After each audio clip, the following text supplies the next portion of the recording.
ಎಲ್ಲರಿಗೂ ನಮಸ್ಕಾರ. ಪ್ರಾರಂಭದಲ್ಲಿ ಕೆ.ಎಸ್. ನರಸಿಂಹಸ್ವಾಮಿ ಅವರ ರಚನೆಗಳನ್ನು ಶ್ರೀಮತಿ ಅಂಜಲಿ ಹಳಿಯಾಳ್ ಅವರು ಹಾಡಬೇಕು ಅಂತ ಪ್ರಾರ್ಥನೆ ಮಾಡ್ತೇನೆ.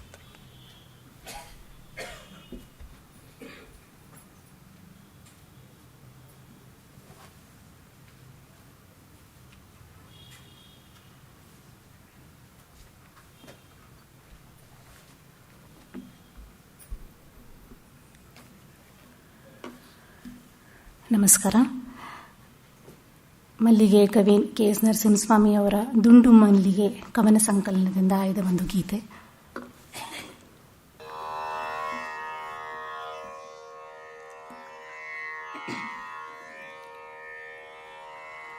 ನಿನ್ನ ನಗೆ ಮಲ್ಲಿಗೆಯ ಪರಿಮಳದ ಪರಿಧಿಯಲಿ ನೀನು ಆಡಿಸಿದಂತೆ ಕುಣಿವೆ ನಾನು. ನಿನ್ನ ನಗೆ ಮಲ್ಲಿಗೆಯ ಪರಿಮಳದ ಪರಿಧಿಯಲಿ ನೀನು ಆಡಿಸಿದಂತೆ ಕುಣಿವೆ ನಾನು. ನಿನ್ನ ಫಲ ಪುಷ್ಪಗಳ ಹೆಗ್ಗಾಡಿನೊಲವಿನಲಿ ನಿನ್ನ ಮನ ಬಂದಂತೆ ನಡೆಸು ನೀನು. ನಿನ್ನ ನಗೆ ಮಲ್ಲಿಗೆಯ ಪರಿಮಳದ ಪರಿಧಿಯಲಿ ನೀನು ಆಡಿಸಿದಂತೆ ಕುಣಿವೆ ನಾನು. ದಿನ ದಿನದ ಪಯಣದಲ್ಲಿ ನಾಳೆ ದನಿಯನು ಕರೆಸು. ಸಂಜೆ ಬೆಟ್ಟಗಳಲ್ಲಿ ವೀಣೆ ನುಡಿಸು. ದಿನ ದಿನದ ಪಯಣದಲ್ಲಿ ನಾಳೆ ದನಿಯನು ಕರೆಸು. ಸಂಜೆ ಬೆಟ್ಟಗಳಲ್ಲಿ ವೀಣೆ ನುಡಿಸು. ನೀ ತಂದ ಬಗೆ ಬಗೆಯ ಹೂಗಳನ್ನು ತಲೆಗಿರಿಸು. ನೀ ತಂದ ಬಗೆ ಬಗೆಯ ಹೂಗಳನ್ನು ತಲೆಗಿರಿಸು. ಸೋಲು ಗೆಲುವುಗಳಲ್ಲಿ ಧೃತಿಯ ಕಲಿಸು. ಸೋಲು ಗೆಲುವುಗಳಲ್ಲಿ ಧೃತಿಯ ಕಲಿಸು. ನಿನ್ನ ನಗೆ ಮಲ್ಲಿಗೆಯ ಪರಿಮಳದ ಪರಿಧಿಯಲಿ ನೀನು ಆಡಿಸಿದಂತೆ ಕುಣಿವೆ ನಾನು. ನೀನೆನ್ನ ತಾಯಾಗಿ ಕಲಿಸಿದೆಲ್ಲವೂ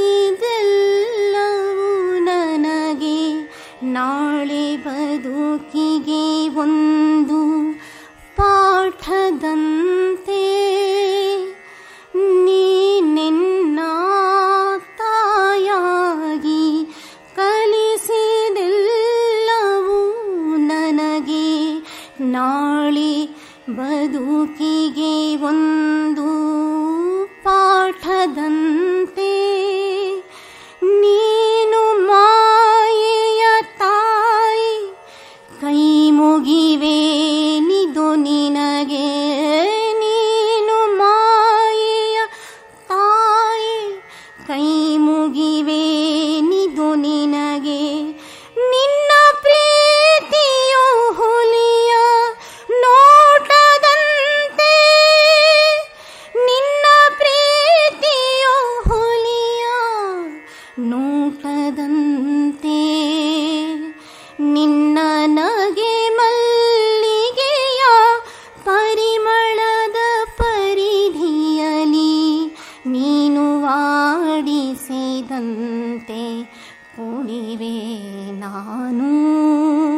ನಿನ್ನ ಫಲ ಪುಷ್ಪಗಳ ಹೆಗ್ಗಾಡಿನೊಲವಿನಲಿ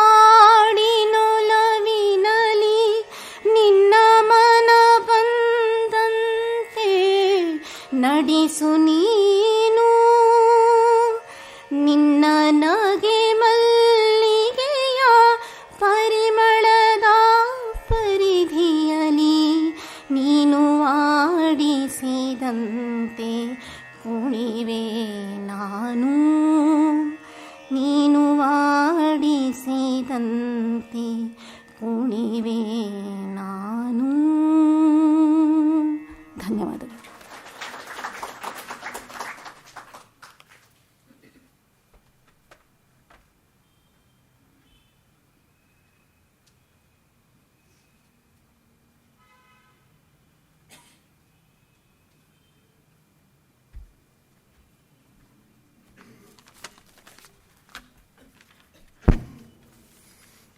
ಕಾರ್ಯಕ್ರಮಕ್ಕೆ ಒಳ್ಳೆಯ ಆವರಣವನ್ನು ಕಲ್ಪಿಸಿಕೊಡುವಂತೆ ಶ್ರೀಮತಿ ಅಂಜಲಿ ಹಳಿಯಾಳ್ ಅವರು ನರಸಿಂಹಸ್ವಾಮಿಗಳ ಕವನವನ್ನು ಹಾಡಿದ್ದಾರೆ.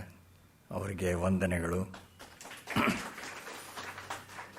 ಕೆ ಎಸ್ ನರಸಿಂಹಸ್ವಾಮಿ ಅವರ ಸ್ಮರಣೆಯಲ್ಲಿ ಅವರ ಕುಟುಂಬದವರು ಏರ್ಪಡಿಸಿರುವ ದತ್ತಿಯ ಆಶ್ರಯದಲ್ಲಿ ಇವತ್ತಿನ ವಿಶೇಷ ಕಾರ್ಯಕ್ರಮ ನಡೀತಾ ಇದೆ. ಆ ಪರಿವಾರದವರಿಗೆಲ್ಲ ಸಕಲ ಶ್ರೇಯಸ್ಸು ಉಂಟಾಗಲಿ ಅಂತ ಹಾರೈಸ್ತೇನೆ. ನರಸಿಂಹಸ್ವಾಮಿಗಳ ಪುತ್ರ ಪುತ್ರಿ ಪರಿವಾರ ಎಲ್ಲ ಇಲ್ಲಿ ಬಂದಿದ್ದಾರೆ. ಅವರಿಗೆಲ್ಲ ಸ್ವಾಗತ ಕೋರ್ತೇನೆ. ಕೆ ಎಸ್ ನರಸಿಂಹಸ್ವಾಮಿ ಅವರ ಕೌಟುಂಬಿಕ ಕವನಗಳ ಜನಪ್ರಿಯತೆ 7 ದಶಕಗಳ ನಂತರವೂ ಉಳಿದಿರುವುದು ಒಂದು ಅತಿಶಯ ಅಂತ ಹೇಳಬೇಕಾಗತ್ತೆ. ಕೆ ಎಸ್ ಅವರ ಕವನದ ಸಾಲುಗಳು ಗಾದೆ ಮಾತುಗಳಂತೆ ಜನರ ನುಡಿಗಟ್ಟಿನ ಭಾಗಗಳೇ ಆಗಿಹೋಗಿವೆ. ಹೀಗೆ 60-70 ವರ್ಷ ಹಿಂದಿನ ಕೆಳ ಮಧ್ಯಮ ವರ್ಗದ ಸಾಂಸಾರಿಕ ಜೀವನದ ದೈನಂದಿನ ರೀತಿ ನೀತಿಗಳ ಚಿತ್ರಣವನ್ನು ಅತ್ಯಂತ ಆಪ್ತವಾಗಿ ಮತ್ತು ಆರ್ದ್ರವಾಗಿ ನರಸಿಂಹಸ್ವಾಮಿಗಳು ನೀಡಿರೋದು ಈ ಕವನಗಳಿಗೆ ಅಸಾಧಾರಣ ಆತ್ಮೀಯತೆಯನ್ನು ತಂದುಕೊಟ್ಟಿದೆ. ಸ್ಥೂಲವಾಗಿ ಶೃಂಗಾರ ಪದ್ಯಗಳು ಅಂತ ಹಣೆಪಟ್ಟಿ ಈ ಪದ್ಯಗಳಿಗೆ ಇದ್ದರೂ ಕೂಡ ಗಂಭೀರವಾದ ಸಂದೇಶ, ಮೌಲ್ಯ ಚಿಂತನೆ ಅದರಲ್ಲಿ ದಟ್ಟವಾಗಿ ಇದೆ. ಅದರ ಬಗ್ಗೆ ಆತ್ಮೀಯರಾದ ದೊಡ್ಡರಂಗೇಗೌಡರು ಮಾತನಾಡೋರಿದ್ದಾರೆ. ಬದುಕಿನ ಮಧ್ಯಮ ವರ್ಗದ ಜನರ ಬದುಕಿನ ಎಲ್ಲ ದೈನಂದಿನ ಸನ್ನಿವೇಶಗಳ ಹೃದಯ ಸ್ಪಂದಿ ಚಿತ್ರಣಗಳನ್ನು ಇಲ್ಲಿ ಕಾಣಬಹುದು. ಆ ಕೆಲವು ಚಿತ್ರಣಗಳು ಈಗಿನ ಪೀಳಿಗೆಗೆ ಅಪರಿಚಿತ ಇದ್ದರೂ ಇರಬಹುದು. ಆದರೆ ಬದುಕನ್ನು ಕಾವ್ಯವಾಗಿಸಿರುವ ಆ ಪ್ರಕ್ರಿಯೆ, ಪರಿಣಾಮ ಗಾಢತೆ ಅದು ಕಾಲಕ್ಕೆ ಅತೀತವಾದ್ದು ಅಂತ ಹೇಳಬೇಕಾಗತ್ತೆ. ಏಕೆಂದರೆ ವ್ಯಾವಹಾರಿಕತೆಗಿಂತ ಹೆಚ್ಚಾಗಿ ಹೃದಯವಂತಿಕೆಯೇ ಬದುಕನ್ನು ಅರ್ಥವಂತವನ್ನಾಗಿ ಮಾಡೋದು. ಮೈಸೂರು ಮಲ್ಲಿಗೆ ಪಡೆದುಕೊಂಡ ಕಲ್ಟ್ ಸ್ಟೇಟಸ್ ಇವತ್ತಿಗೂ ಮುಂದುವರೆದಿದೆ. ಎಷ್ಟು ಮಟ್ಟಿಗೆ ಅಂದರೆ ಎಷ್ಟೋ ಚಿತ್ರಗೀತೆಗಳಿಗೆ ನರಸಿಂಹಸ್ವಾಮಿಗಳ ಕವನಗಳೇ ಮಾತೃಕೆಗಳಾಗಿಬಿಟ್ಟಿವೆ. ತೀರಾ ಈಚಿನ ದಿವಸಗಳಲ್ಲಿ ಬಿ ವಿ ರಾಜಾರಾಮ್ ಸಂಯೋಜನೆಯಲ್ಲಿ ಮೈಸೂರು ಮಲ್ಲಿಗೆ ನಾಟಕ ರೂಪವನ್ನು ಕೂಡ ತೆಳೆದು ರಂಗಭೂಮಿಯಲ್ಲಿ ಮೆರೆದಿದೆ. ಅದರ 10 ಪ್ರದರ್ಶನಗಳು ಆಗ್ತಾ ಇವೆ. ಅದು ರಾಜ್ಯಾದ್ಯಂತ ಪ್ರಸಾರ ಪಡೆದಿದೆ. ಕಾಲಗತಿಯಲ್ಲಿ ಉಳಿದುಕೊಳ್ಳೋದು ಸತ್ವವಂತವಾದದ್ದೇ ಅನ್ನೋದು ಪ್ರಕೃತಿಯ ನಿಷ್ಠುರ ನಿಯಮ. ಹೀಗೆ ಕಾಲಾತೀತವಾದ ಶಾಶ್ವತವಾಗಿ ನೆನಪಿನಲ್ಲಿ ಉಳಿಯುವಂಥ ಒಂದು ವಾರಸಿಕೆಯನ್ನು ಬಿಟ್ಟು ಹೋಗಿರೋ ನರಸಿಂಹಸ್ವಾಮಿಗಳ ಕಾವ್ಯ ಸಂಪದವನ್ನು ಕುರಿತು ಮಾತನಾಡೋದಕ್ಕೆ ಆದರಣೀಯರಾದ ಡಾಕ್ಟರ್ ದೊಡ್ಡರಂಗೇಗೌಡ ಅವರು ಆಗಮಿಸಿದ್ದಾರೆ. ಈ ವೇದಿಕೆಗೆ ಅವರು ಸುಪರಿಚಿತರೇ ಆಗಿದ್ದಾರೆ. ಶಿಕ್ಷಣ, ಸಾಹಿತ್ಯ, ಸುಗಮ ಸಂಗೀತ, ಚಿತ್ರಗೀತೆಗಳು ಹೀಗೆ ಹಲವು ಕ್ಷೇತ್ರಗಳಲ್ಲಿ ತಮ್ಮ ಪ್ರತಿಭೆಯನ್ನು ಮೆರೆದಿದ್ದಾರೆ. 30 ವರ್ಷಕ್ಕೂ ಹೆಚ್ಚು ಕಾಲ SLN ಕಾಲೇಜಿನಲ್ಲಿ ಕನ್ನಡ ಬೋಧಕರಾಗಿ, ಕಡೆಯ 6 ವರ್ಷ ಪ್ರಾಂಶುಪಾಲರೂ ಆಗಿ ಸೇವೆ ಸಲ್ಲಿಸಿ ನಿವೃತ್ತರಾದರು. ಅನಂತರ ಶೇಷಾದ್ರಿಪುರಂ ಕಾಲೇಜಿನ ಕನ್ನಡ ಸ್ನಾತಕೋತ್ತರ ಅಧ್ಯಯನ ಕೇಂದ್ರದ ನಿರ್ದೇಶಕರಾಗಿದ್ದರು. 20ಕ್ಕೂ ಹೆಚ್ಚು ಭಾವಗೀತ ಸಂಕಲನಗಳನ್ನು, ಸುಮಾರು 15 ಕಾವ್ಯಕೃತಿಗಳನ್ನು ಅಲ್ಲದೆ ಮುಕ್ತಕಗಳು, ದೀರ್ಘ ಕವನಗಳನ್ನು ವಿಪುಲವಾಗಿ ರಚಿಸಿದ್ದಾರೆ. ಅದು ವಿಮರ್ಶ ಕೃತಿಗಳೇ 15-16 ಇವೆ. ನವೋದಯ ಕಾವ್ಯ ಕುರಿತ ಅವರ ಶೋಧ ಗ್ರಂಥಕ್ಕೆ ಬೆಂಗಳೂರು ವಿಶ್ವವಿದ್ಯಾಲಯ ಡಾಕ್ಟರೇಟ್ ನೀಡಿದೆ. ರಾಜ್ಯೋತ್ಸವ ಪ್ರಶಸ್ತಿ, ರಾಜ್ಯ ಸಾಹಿತ್ಯ ಅಕಾಡೆಮಿ ಪ್ರಶಸ್ತಿ, ಕೆಂಪೇಗೌಡ ಪ್ರಶಸ್ತಿ ಮೊದಲಾದ 10 ಮನ್ನಣೆಗಳು, ಅಂತಾರಾಷ್ಟ್ರೀಯ ಗೌರವಗಳು ಕೂಡ ಅವರಿಗೆ ಸಂದಿವೆ. ಅವರ ಭಾವಗೀತಗಳ ಮತ್ತು ಭಕ್ತಿಗೀತಗಳ ಧ್ವನಿ ಸುರುಳಿಗಳು ಅತ್ಯಂತ ಜನಪ್ರಿಯವಾಗಿವೆ. ವಿಶೇಷವಾಗಿ ದೊಡ್ಡರಂಗೇಗೌಡರ ಹೆಸರು ಮನಮಾತಾಗಿರೋದು ಅವರು ಬರೆದ ಚಿತ್ರಗೀತೆಗಳಿಂದ. ಸುಮಾರು 600ಕ್ಕೂ ಹೆಚ್ಚು ಚಿತ್ರಗೀತೆಗಳನ್ನು ಅವರು ಬರೆದಿರಬಹುದು ಅಂತ ಕಾಣುತ್ತೆ, ಲೆಕ್ಕ ನನಗೆ ಗೊತ್ತಿಲ್ಲ. ಹೀಗೆ ಅವರ ಮೊದಮೊದಲ ಚಿತ್ರಗೀತೆಗಳಲ್ಲಿ ಒಂದಾದ ಪರಸಂಗದ ಗೆಂಡೆ ತಿಮ್ಮ ಚಿತ್ರದ ತೇರ ಏರಿ ಅಂಬರದಾಗೆ ನೇಸರು ನಗುತ್ತಾನೆ, ಆಮೇಲೆ ಆಲೆಮನೆ ಚಿತ್ರದ ನಮ್ಮೂರ ಮಂದಾರ ಹೂವೆ, ಇವೆಲ್ಲ ದಶಕಗಳು ಕಳೆದ ಮೇಲೂ ಕೂಡ ಜನರ ನಾಲಿಗೆಯಲ್ಲಿ ಈಗಲೂ ಅದು ಮೆರೀತಾ ಇವೆ. ಕನ್ನಡಾಭಿಮಾನಿಗಳ ಕರೆಯಂತೆ ಅಮೆರಿಕ, ಇಂಗ್ಲೆಂಡ್, ಜರ್ಮನಿಗಳಿಗೂ ಹೋಗಿ ಕನ್ನಡ ಡಿಂಡಿಮ ಬಾರಿಸಿದ್ದಾರೆ. ಈ ಎಲ್ಲ ಸಾಧನೆಗಿಂತ ಹೆಚ್ಚಾಗಿ ದೊಡ್ಡರಂಗೇಗೌಡರು ಸ್ನೇಹಪರರು, ಸಹೃದಯರು, ಸರಳ ನೇರ ನಡೆಯವರು, ಹಿರಿಯರಲ್ಲಿ ಗೌರವ ಭಾವ ತಳೆದವರು. ನರಸಿಂಹಸ್ವಾಮಿ ಅವರ ಒಲುಮೆ ಗೀತೆಗಳು ಬಗ್ಗೆ ತಮ್ಮ ಉಪನ್ಯಾಸವನ್ನು ನೀಡಬೇಕು ಅಂತ ಆದರಣೀಯ ದೊಡ್ಡರಂಗೇಗೌಡರಲ್ಲಿ ಪ್ರಾರ್ಥನೆ ಮಾಡ್ತೇನೆ. ದಯವಿಟ್ಟು ಕೂತ್ಕೊಂಡೇ ಮಾತಾಡಬೇಕು.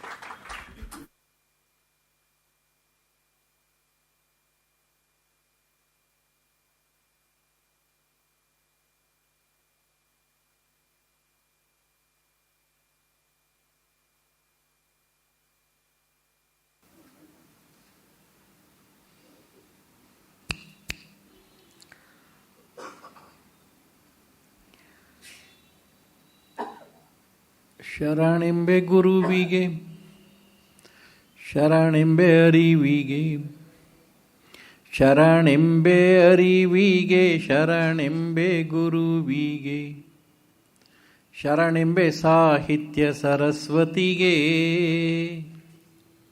ಶರಣೆಂಬೆ ಸಾಹಿತ್ಯ ಸಂಗೀತ ಸರಸ್ವತಿಗೆ, ಶರಣು ಶರಣೆಂಬೆ ನಿಮ್ಮೆಲ್ಲರಿಗೆ, ಶರಣು ಶರಣೆಂಬೆ ನಿಮ್ಮೆಲ್ಲರಿಗೆ.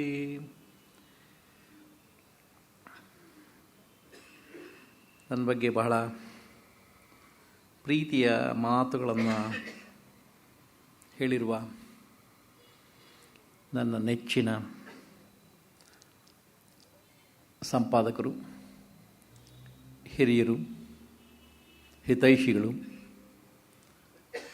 ಸದಭಿರುಚಿಗೆ ಹೆಸರಾದಂಥವರು ಆದಂಥ ನಾಡೋಜ ಡಾಕ್ಟರ್ SR ರಾಮಸ್ವಾಮಿಯವರಿಗೆ ನಾನು ಆಭಾರಿಯಾಗಿದ್ದೇನೆ. ನಾನು ವಿದ್ಯಾರ್ಥಿ ದೆಸೆಯಲ್ಲಿ ಕವಿತೆಗಳನ್ನು ಬರೆಯುವ ಕಾಲಕ್ಕೂ ಕೂಡ ಉತ್ಥಾನಕ್ಕೆ ಕಳುಹಿಸಿದಾಗ ಅವುಗಳ ಎಲ್ಲ ಐಬುಗಳನ್ನು ಮನ್ನಿಸಿ, ಎಲ್ಲ ದೋಷಗಳನ್ನು ಕಡೆಗಣಿಸಿ ಆ ಕೃತಿಗಳನ್ನು ಪ್ರಕಟಿಸುವುದರ ಮುಖಾಂತರವಾಗಿ ನನಗೆ ಒಂದು ರೀತಿಯ ಉಮೇದನ್ನು ತಂದುಕೊಟ್ಟಿದ್ದಾರೆ ನಮ್ಮ ಪ್ರೀತಿಯ ರಾಮಸ್ವಾಮಿಯವರು.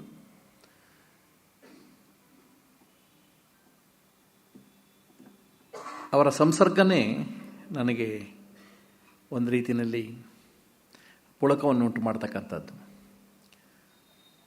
ಎಷ್ಟೋ ಜನ ಜೀವನದಲ್ಲಿ ಸಿಗ್ತಾರೆ, ಆದರೆ ಹೀಗೆ ಗಂಭೀರವಾಗಿ ಸಾಹಿತ್ಯದ ಪರಿಚಾರಿಕೆಯನ್ನೇ ಮಾಡಿಕೊಂಡು ಸೃಜನಶೀಲತೆಯನ್ನೇ ವ್ರತವನ್ನಾಗಿ ಮಾಡಿಕೊಂಡಂಥ ಹಿರಿಯರು ತುಂಬ ಅಪರೂಪ. ಅವರು ಇಂಥ ಒಂದು ಉಪನ್ಯಾಸವನ್ನು ನಡೆಸ್ಕೊಡ್ಬೇಕು ಅಂತ ಹೇಳಿದಾಗ ನನಗೆ ಸಂತೋಷ ಆಯಿತು. ಏಕೆಂದರೆ ಮತ್ತೆ ಮತ್ತೆ ಇಂಥ ಕಾರ್ಯಗಳು ಬರ್ತಾಯಿದ್ರೆ ನಾವು ಎಚ್ಚರವಾಗಿರ್ತೇವೆ. ಆಮೇಲೆ ನಾವು ನೆನೆಗುದಿಗೆ ಬಿದ್ದೋಗಲ್ಲ. ಮಲೆತು ನಿಂತ ನೀರು ಪಾಚಿ ಕಟ್ಬಿಡುತ್ತೆ, ಆದರೆ ಚಲನಶೀಲವಾದದ್ದು ಅದಕ್ಕೆ ಸಕ್ರಿಯವಾಗ್ತಾ ಹೋಗುತ್ತೆ.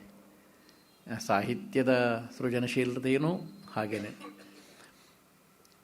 ಅಯ್ಯೋ, ಮೇಷ್ಟ್ರಾಗಿದ್ದಾಗ ತರಗತಿಗಳಿಗೆ ಓದ್ಕೊಂಡು ಹೋಗೋದು, ಗಂಭೀರವಾಗಿ ಪಾಠ ಮಾಡೋದು, ಚರ್ಚೆಗೆ ಅನುವು ಮಾಡಿಕೊಡೋದು, ನಮ್ಮದೇ ಆದಂಥ ಸೈದ್ಧಾಂತಿಕ ನಿಲುವುಗಳನ್ನು ಪ್ರಕಟಿಸ್ತಕ್ಕಂಥದ್ದು, ವಿರೋಧಗಳನ್ನು ಎದುರಿಸ್ತಕ್ಕಂಥದ್ದು ಎಲ್ಲ ಸರ್ವೇ ಸಾಧಾರಣ. ಆದರೆ ನಿವೃತ್ತರಾದ ಮೇಲೆ ಬಹುಶಃ ಮೌನಿಯಾಗುವ ಸಂದರ್ಭಗಳೇ ಹೆಚ್ಚು. ಆದರೆ ಅಂಥ ಮೌನ ವಾರಿದಿಗೆ ಚಲನಶೀಲತೆಯನ್ನು ತಂದುಕೊಟ್ಟಂಥವರು ನಮ್ಮ ರಾಮಸ್ವಾಮಿಯವರು. ಈ ಸಂಸ್ಥೆ ಬಗ್ಗೆ ಅಪಾರವಾದಂಥ ಗೌರವ ನನಗೆ. ನಮ್ಮ ಮನೆಗೆ ಹಾದು ಹೋಗುವಾಗ ಇಲ್ಲೆಲ್ಲ ನನಗೆ ಅರಿವಿಲ್ಲದೇನೆ ನನ್ನ ಕೈಗಳು ಈ ಗೋಖಲೆ ಸಾರ್ವಜನಿಕ ಸಂಸ್ಥೆಗೆ ಕೈ ಮುಗಿಯುತ್ತೆ. ಕಾರಣ DVG ಅವರು ವೇದಾಂತಿಗಳು, ಜಿಜ್ಞಾಸುಗಳು, ಜ್ಞಾನದ ಮೇರು ಪರ್ವತವಾದಂಥವರು. ಸಾಮಾಜಿಕವಾಗಿ ತಮ್ಮನ್ನು ತೊಡಗಿಸಿಕೊಂಡಂಥವರು, ಹಿರಿಯ ಪತ್ರಕರ್ತರು. ಅವರ ಕಾಲದ ಪತ್ರಿಕಾ ಧರ್ಮಕ್ಕೂ ಈಗಿನ ಕಾಲದ ಪತ್ರಿಕಾ ಧರ್ಮಕ್ಕೂ ಬಹಳ ವ್ಯತ್ಯಾಸವಿದೆ, ಅಜಗಜಾಂತರವಾದಂಥ ವ್ಯತ್ಯಾಸ. ಅಂಥ ಸಂದರ್ಭದಲ್ಲಿ ಒಂದು ರೀತಿಯಲ್ಲಿ ಮಾರ್ಗದರ್ಶಿಯಾಗಿ ನಿಂತವರು, ಹೊಂಬೆಳಕಾಗಿ ಕಾಣಿಸಿಕೊಂಡವರು DVG ಅವರು. ಅನೇಕ ಸಾರಿ ನಾನು ಮಂಕುತಿಮ್ಮನ ಕಗ್ಗ ಓದ್ತೇನೆ, ಅದರ ಪದ್ಯಗಳನ್ನು ಮತ್ತೆ ಮತ್ತೆ ಮನನ ಮಾಡ್ತೇನೆ. ಕಾರಣ ಏನು ಅಂತಂದರೆ, ನಮಗೆ ಸಮಸ್ಯೆಗಳು ಬಂದಾಗೆಲ್ಲ ನಮ್ಮ ಸಮಸ್ಯೆಗಳನ್ನು ಪರಿಹರಿಸುವ ಒಂದು ರೀತಿಯ ಜ್ಞಾನದ ಸಿದ್ಧೌಷಧ ಅಂತ ಯಾವುದಾದ್ರೂ ಇದ್ದರೆ ಅದು ಮಂಕುತಿಮ್ಮನ ಕಗ್ಗದ 4 ಸಾಲಿನ ಚೌಪದಿಗಳು. ಆ ಚೌಪದಿಗಳಿಗೆ ಅಷ್ಟು ವ್ಯಾಪ್ತಿ ಇದೆ. ಅನುಭವ ಮತ್ತು ಅನುಭಾವ ಎರಡೂ ಅಲ್ಲಿ ಮೇಳೈಸಿ DVGಯವರ ಹದವಾದ ಶೈಲಿಯಲ್ಲಿ ಮತ್ತೆ ಯಾರೂ ಕೂಡ ಅದನ್ನು ಒಂದು ಅಕ್ಷರವನ್ನು ಬದಲಾಯಿಸೋದಕ್ಕೆ ಸಾಧ್ಯ ಆಗದೆ ಇರೋಷ್ಟರ ಮಟ್ಟಿಗೆ ಎರಕಗೊಂಡಿದೆ. ಅಂಥ ರಾಷ್ಟ್ರಕದ ಪರಿಕಲ್ಪನೆಯನ್ನು ಕೊಟ್ಟಂಥವರೇ DVGಯವರು. ಒಂದು ರೀತಿಯಲ್ಲಿ ಸಮಾಜಮುಖಿಯಾದಂಥ DVGಯವರ ಈ ಸಂಸ್ಥೆಗೆ ಬಂದು ನನ್ನ 4 ಮಾತುಗಳನ್ನು, ನನ್ನ ತಿಳುವಳಿಕೆಯ 4 ಮಾತುಗಳನ್ನು ನಾನು ಅರ್ಥ ಮಾಡಿಕೊಂಡ ಹಾಗೆ KSನ ಅವರ ಒಲುಮೆ ಗೀತೆಗಳು ಹೇಗೆ ನನ್ನ ದೃಷ್ಟಿನಲ್ಲಿ ಕಾಣ್ತವೆ ಅನ್ನೋದನ್ನು ತಮ್ಮ ಮುಂದೆ ವಿವರಿಸೋದಕ್ಕೆ ಪ್ರಯತ್ನ ಪಡ್ತೇನೆ. ಅವರ ಕುಟುಂಬದವರಿದ್ದಾರೆ, ಹತ್ತಿರದಿಂದ ಕಂಡವರಿದ್ದಾರೆ. ಅವರ ಜೊತೆಯಲ್ಲೇ 8-10 ವರ್ಷಗಳ ಕಾಲ ನಿರಂತರವಾಗಿ ಒಡನಾಟವನ್ನು ಇರಿಸಿಕೊಂಡಂಥ, ಒಟ್ಟೊಟ್ಟಿಗೆ ಬರೆದ, ಒಟ್ಟೊಟ್ಟಿಗೆ ವಾಯುವಿಹಾರದಲ್ಲಿ ಚರ್ಚೆಗಳನ್ನು ಮಾಡಿದ, ಒಟ್ಟಿಗೆ VCಯಂತಹ ಹಿರಿಯ ಪ್ರಾಧ್ಯಾಪಕರ ಬಳಿ ಸಾಹಿತ್ಯದ ಪಾಠಗಳನ್ನು ಕಲಿತಂಥ ರಾಮಸ್ವಾಮಿಯವರೇ ನಮ್ಮ ಕಣ್ಣೆದುರಿಗೆ ಇದ್ದಾರೆ, ಇಲ್ಲಿ ನಮ್ಮ ಮುಂದೆ ಇದ್ದಾರೆ. ಯಾಕೆಂದರೆ ಅವರಿಗಿಂತ ಹೆಚ್ಚಿಗೆ ನಾನೇನು ಹೇಳೋದಕ್ಕೆ ಸಾಧ್ಯ ಇಲ್ಲ. ಯಾಕೆಂದರೆ ಅವರು ನೇರವಾಗಿ ವ್ಯಕ್ತಿಯನ್ನು ಬಲ್ಲರು, ವ್ಯಕ್ತಿಯ ವ್ಯಕ್ತಿತ್ವವನ್ನು ಬಲ್ಲರು, ಅವರ ಮನೋಧರ್ಮವನ್ನು ಅವರು ಅರ್ಥ ಮಾಡ್ಕೊಂಡಿದ್ದಾರೆ. ಅವರ ಮೊಮ್ಮಗಳಂತೂ ತಾತನ ಕಾವ್ಯದ ಬಗ್ಗೆ ಅಪಾರವಾದಂಥ ಅಕ್ಕರೆ, ಶ್ರದ್ಧೆ, ಗೌರವ, ಈ ಎಲ್ಲ ಭಾವನೆಗಳಿಂದ ಸಂಶೋಧನೆಗೆ KSನ ಅವರ ಕಾವ್ಯವನ್ನೇ ವಸ್ತುವನ್ನಾಗಿ ಮಾಡಿಕೊಂಡು ತೌಲನಿಕವಾಗಿಯೂ ಕೂಡ ಅಧ್ಯಯನ ಮಾಡಿದಂಥ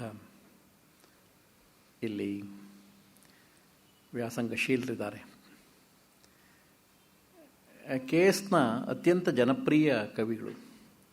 ಒಬ್ಬ ಜನಪ್ರಿಯ ಕವಿಯನ್ನು ಕುರಿತು ಮಾತಾಡೋದು ತುಂಬ ಕಷ್ಟ. ಒಂದು ಮಾತಾಡಿದರೆ ಹೆಚ್ಚು, ಒಂದು ಮಾತಾಡಿದರೆ ಕಡಿಮೆ ಅನ್ನೋ ರೀತಿಯಲ್ಲಿ ಆಗ್ಬೋದು ಅಂತ ನನ್ನ ವೈಯಕ್ತಿಕ ಅನಿಸಿಕೆ. ನಂದು ಎಷ್ಟಾದರೂ ಕೂಡ ಅದು ಬುಕ್ಕಿಶ್ ನಾಲೆಡ್ಜ್ ಅಂತಿರಲ್ಲ ಹಾಗೆ, 4-6 ಪುಸ್ತಕಗಳನ್ನು ಓದಿಕೊಂಡು ಹೆಕ್ಕಿಕೊಂಡಂಥ ಸಂಗತಿಗಳನ್ನು ಅಷ್ಟೇ ನಾನು ಕ್ರೋಢೀಕರಿಸಿ ನಿಮ್ಮ ಮುಂದೆ ಮಂಡಿಸುವ ಪ್ರಯತ್ನವನ್ನು ಮಾಡ್ತೇನೆ. 64 ಅಂತ ಕಾಣುತ್ತೆ. 1964ರಲ್ಲಿ ಎಷ್ಟೊಂದು ಹುಚ್ಚನಾಗಿದ್ದೆ ಅಂತಂದರೆ, ಅವರನ್ನು ಹುಡುಕಿಕೊಂಡು ಹೋಗಿ ಹೇಗಾದರೂ ಮಾಡಿ ಅವ್ರ ಜೊತೆಯಲ್ಲಿ ಮಾತಾಡಬೇಕು, ಇಷ್ಟು ಜನಪ್ರಿಯ ಪ್ರೇಮಗೀತೆಗಳನ್ನು ಬರೆದಂಥ ವ್ಯಕ್ತಿಯನ್ನು ಕಣ್ಣಾರೆ ಕಾಣಬೇಕು, ಅವರ ವ್ಯಕ್ತಿತ್ವವನ್ನು ಅರ್ಥ ಮಾಡ್ಕೊಳ್ಬೇಕು ಅನ್ನೋ ಸಲುವಾಗಿ ಜಯನಗರದ ಹೊಸ ಬ್ಲಾಕಿನ ಮನೆಯವರೆಗೂ ಕೂಡ ಹೋಗಿ ಅದರಲ್ಲಿ ಸಫಲನಾದವನು. ಆ ಹೊತ್ತು ಪರಿಚಯ ಆಗಿದ್ದು ಕೊನೆಯವರೆಗೂ ಕೂಡ ನಾನು ಎಲ್ಲಿ KS ನರಸಿಂಹಸ್ವಾಮಿಯವರು ಸಿಕ್ಕರೂ ಕೂಡ ಪ್ರೀತಿಯಿಂದ ಅವರೂ ಮಾತಾಡಿಸ್ತಾಯಿದ್ರು. ನಾನು ಅವ್ರ ಬಗ್ಗೆ ಅಪಾರವಾಗಿರ್ತಕ್ಕಂಥ ಗೌರವವನ್ನು ಇರಿಸ್ಕೊಂಡಿದ್ದೆ. ಗುರು ಹೌದು, ತಂದೆಯ ಸಮಾನರು ಕೂಡ ಹೌದು. SLN ಕಾಲೇಜ್ ಮುಂದೆ ಅವರು ಅನೇಕ ವೇಳೆ ನಡೆದು ಹೋಗಿದ್ದಾರೆ. ನಾನು ತರಗತಿಗಳನ್ನು ಬಿಟ್ಟು ಹೊರಗಡೆ ಟೀ ಕುಡಿಲಿಕ್ಕೆ ಕಾಮತ್ ಹೋಟ್ಲಿಗೆ ಹೋಗ್ತಕ್ಕಂಥದ್ದು. ಅಂಥ ಸಂದರ್ಭದಲ್ಲಿ ಅವರು ಬಾಳೆ ಎಲೆಯನ್ನು ಹಿಡ್ಕೊಂಡು, ತೆಂಗಿನಕಾಯಿಯನ್ನು ಹಿಡ್ಕೊಂಡು, ವೀಳ್ಯದೆಲೆ ಎಲ್ಲ ಹಿಡ್ಕೊಂಡು, ಅದು ಏನು ಒಂದು ಹತ್ತಿ ಬಟ್ಟೆಯ ಚೀಲದಲ್ಲಿ ಅದನ್ನೆಲ್ಲ ಹಾಕ್ಕೊಂಡು, ಬಿಳಿ ಅಂಗಿ ಮತ್ತು ಬಿಳಿ ಪಂಚೆಯಲ್ಲಿ ಅತ್ಯಂತ ಸರಳವಾಗಿ ಸಾಮಾನ್ಯ ವ್ಯಕ್ತಿಯ ಹಾಗೆ ನಡೆದು ಹೋಗುವಾಗ ನಮಸ್ಕಾರ ಸರ್ ಅಂತಂದರೆ, ಓ ಏನಪ್ಪ ಹೇಗಿದೆಯಾ ಅಂತೆಲ್ಲ ಮಾತಾಡಿಸ್ತಾಯಿದ್ರು. ಅವರನ್ನು ಒಬ್ಬ ಕುಟುಂಬ ನಿರ್ವಹಣೆಯ ಹಿರಿಯ ಗೃಹಸ್ಥನಾಗೂ ಕೂಡ ನಾನು ಅವರನ್ನು ನೋಡಿದ್ದೆ ಅನ್ನೋದಕ್ಕೆ ಇದು ದಾಖಲೆ.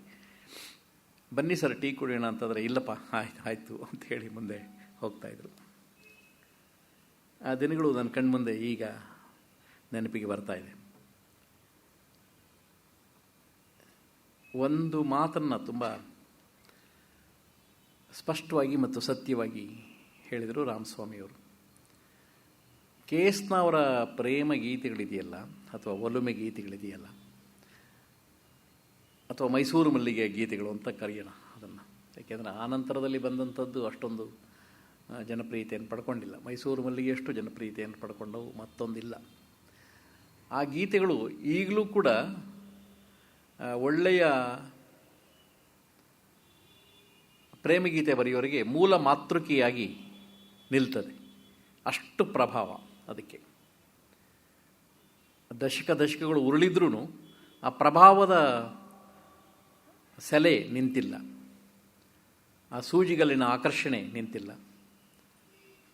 ಎಷ್ಟು ಸರಿ ನನಗೆ ನಾನೇ ಪ್ರಶ್ನೆ ಮಾಡಿಕೊಂಡಿರ್ತಕ್ಕಂಥದ್ದುಂಟು, ಏನದು ಅದರ ಮಹತ್ವ ಏನು ಅಂತಂದರೆ, ಕೊನೆಗೂ ಕೂಡ ನಾವೆಲ್ಲ ಒಪ್ಪಬಹುದಾದ ಸಾಮಾನ್ಯ ಸಂಗತಿ ಅದು ಪ್ರೀತಿ. ಪ್ರೀತಿಯೇ ಹಾಲು, ಪ್ರೀತಿಯೇ ಜೇನು, ಪ್ರೀತಿಯೇ ಕದಳಿ, ಪ್ರೀತಿಯೇ ಖರ್ಜೂರ, ಪ್ರೀತಿಯೇ ಚಂದನ, ಪ್ರೀತಿಯೇ ಬಾಳಿನ ಇಂಧನ, ಎಲ್ಲವೂ ಹೌದು. ಪ್ರೀತಿ ಸಾರ್ವತ್ರಿಕವಾದಂಥದ್ದು ಮತ್ತು ಸಾರ್ವಕಾಲಿಕವಾದಂಥದ್ದು. ನಮ್ಮಲ್ಲಿ ಮುದ್ದಣ 1903 ಕಾಲಕ್ಕೆ ಹಳಬರಿಗೆ ಕೊನೆಯ ಕವಿಯಾಗಿ ಮತ್ತು ಹೊಸಬರಿಗೆ ಮೊದಲ ಕವಿಯಾಗಿ ಕಾಣಿಸ್ತಾನೆ. ಅವನಲ್ಲಿ ಹಳಬರ ಅಂಶಗಳೂ ಇದೆ, ಗಟ್ಟಿಯಾಗಿವೆ. ಹೊಸಬರ ತುಡಿತಗಳು ಮಿಡಿತಗಳು ಕೂಡ ರಾಮಾಶ್ವಮೇಧದಲ್ಲೇ, ಮುದ್ದಣ ಮನೋರಮೆಯರ ಸಲ್ಲಾಪದಲ್ಲೇ ಕಾಣೋದನ್ನು ನಾವು ಕಾಣ್ತೇವೆ. ಆನಂತರದಲ್ಲಿ ಒಂದು 10-15 ವರ್ಷ ಇಡೀ ಕನ್ನಡ ನಾಡಿನಲ್ಲಿ ಯಾವ ಕಾವ್ಯ ಕೃತಿಗಳು ಬರಲಿಲ್ವೇನೋ ಅನ್ನೋ ಹಾಗೆ ಒಂದು ರೀತಿಯ ನಿರ್ವಾತ ಪ್ರದೇಶ ಸಾಹಿತ್ಯ ಸೃಜನೆಯಲ್ಲಿ ಉಂಟಾಗಿದ್ದನ್ನು ನಾವು ನೋಡ್ತೇವೆ. ಸಾಹಿತ್ಯ ಸೃಜನೆ ನಿಂತು ಹೋಯಿತು ಅನ್ನೋ ರೀತಿಯಲ್ಲಿ. ಡಾಕ್ಟರ್ KD ಕುರ್ತಕೋಟಿ ಅಂಥವರಂತೂ ಕೂಡ ಕನ್ನಡ ಕಾವ್ಯ ಜೀವನ್ಮೃತಾವಸ್ಥೆಯನ್ನು ತಲುಪ್ತು ಅಂತಲೇ ನೇರವಾಗಿ ಬರೀತಾರೆ ಅವರು. ತುಂಬ ಕಟುವಾಗಿ ಬರೀತಾರೆ. ಆದರೆ ನನಗನ್ಸಿರೋದು ಆಗಲೂ ಕೂಡ ಸಾಹಿತ್ಯದ ಕೆಲಸ ಆಗ್ತಾ ಇತ್ತು. ಅಲ್ಲೆಲ್ಲೋ ಮಂಗಳೂರಲ್ಲೋ, ಉಡುಪಿಯಲ್ಲೋ, ಅಥವಾ ಕಾರವಾರದಲ್ಲೋ, ಅಥವಾ ಮೈಸೂರಲ್ಲೋ, ಅಥವಾ ಧಾರವಾಡದಲ್ಲೋ, ಬೆಂಗಳೂರಲ್ಲೋ ಅಲ್ಲೊಂದು ಇಲ್ಲೊಂದು ಬರವಣಿಗೆ ಆಗ್ತಾ ಇದ್ದಿದ್ದು.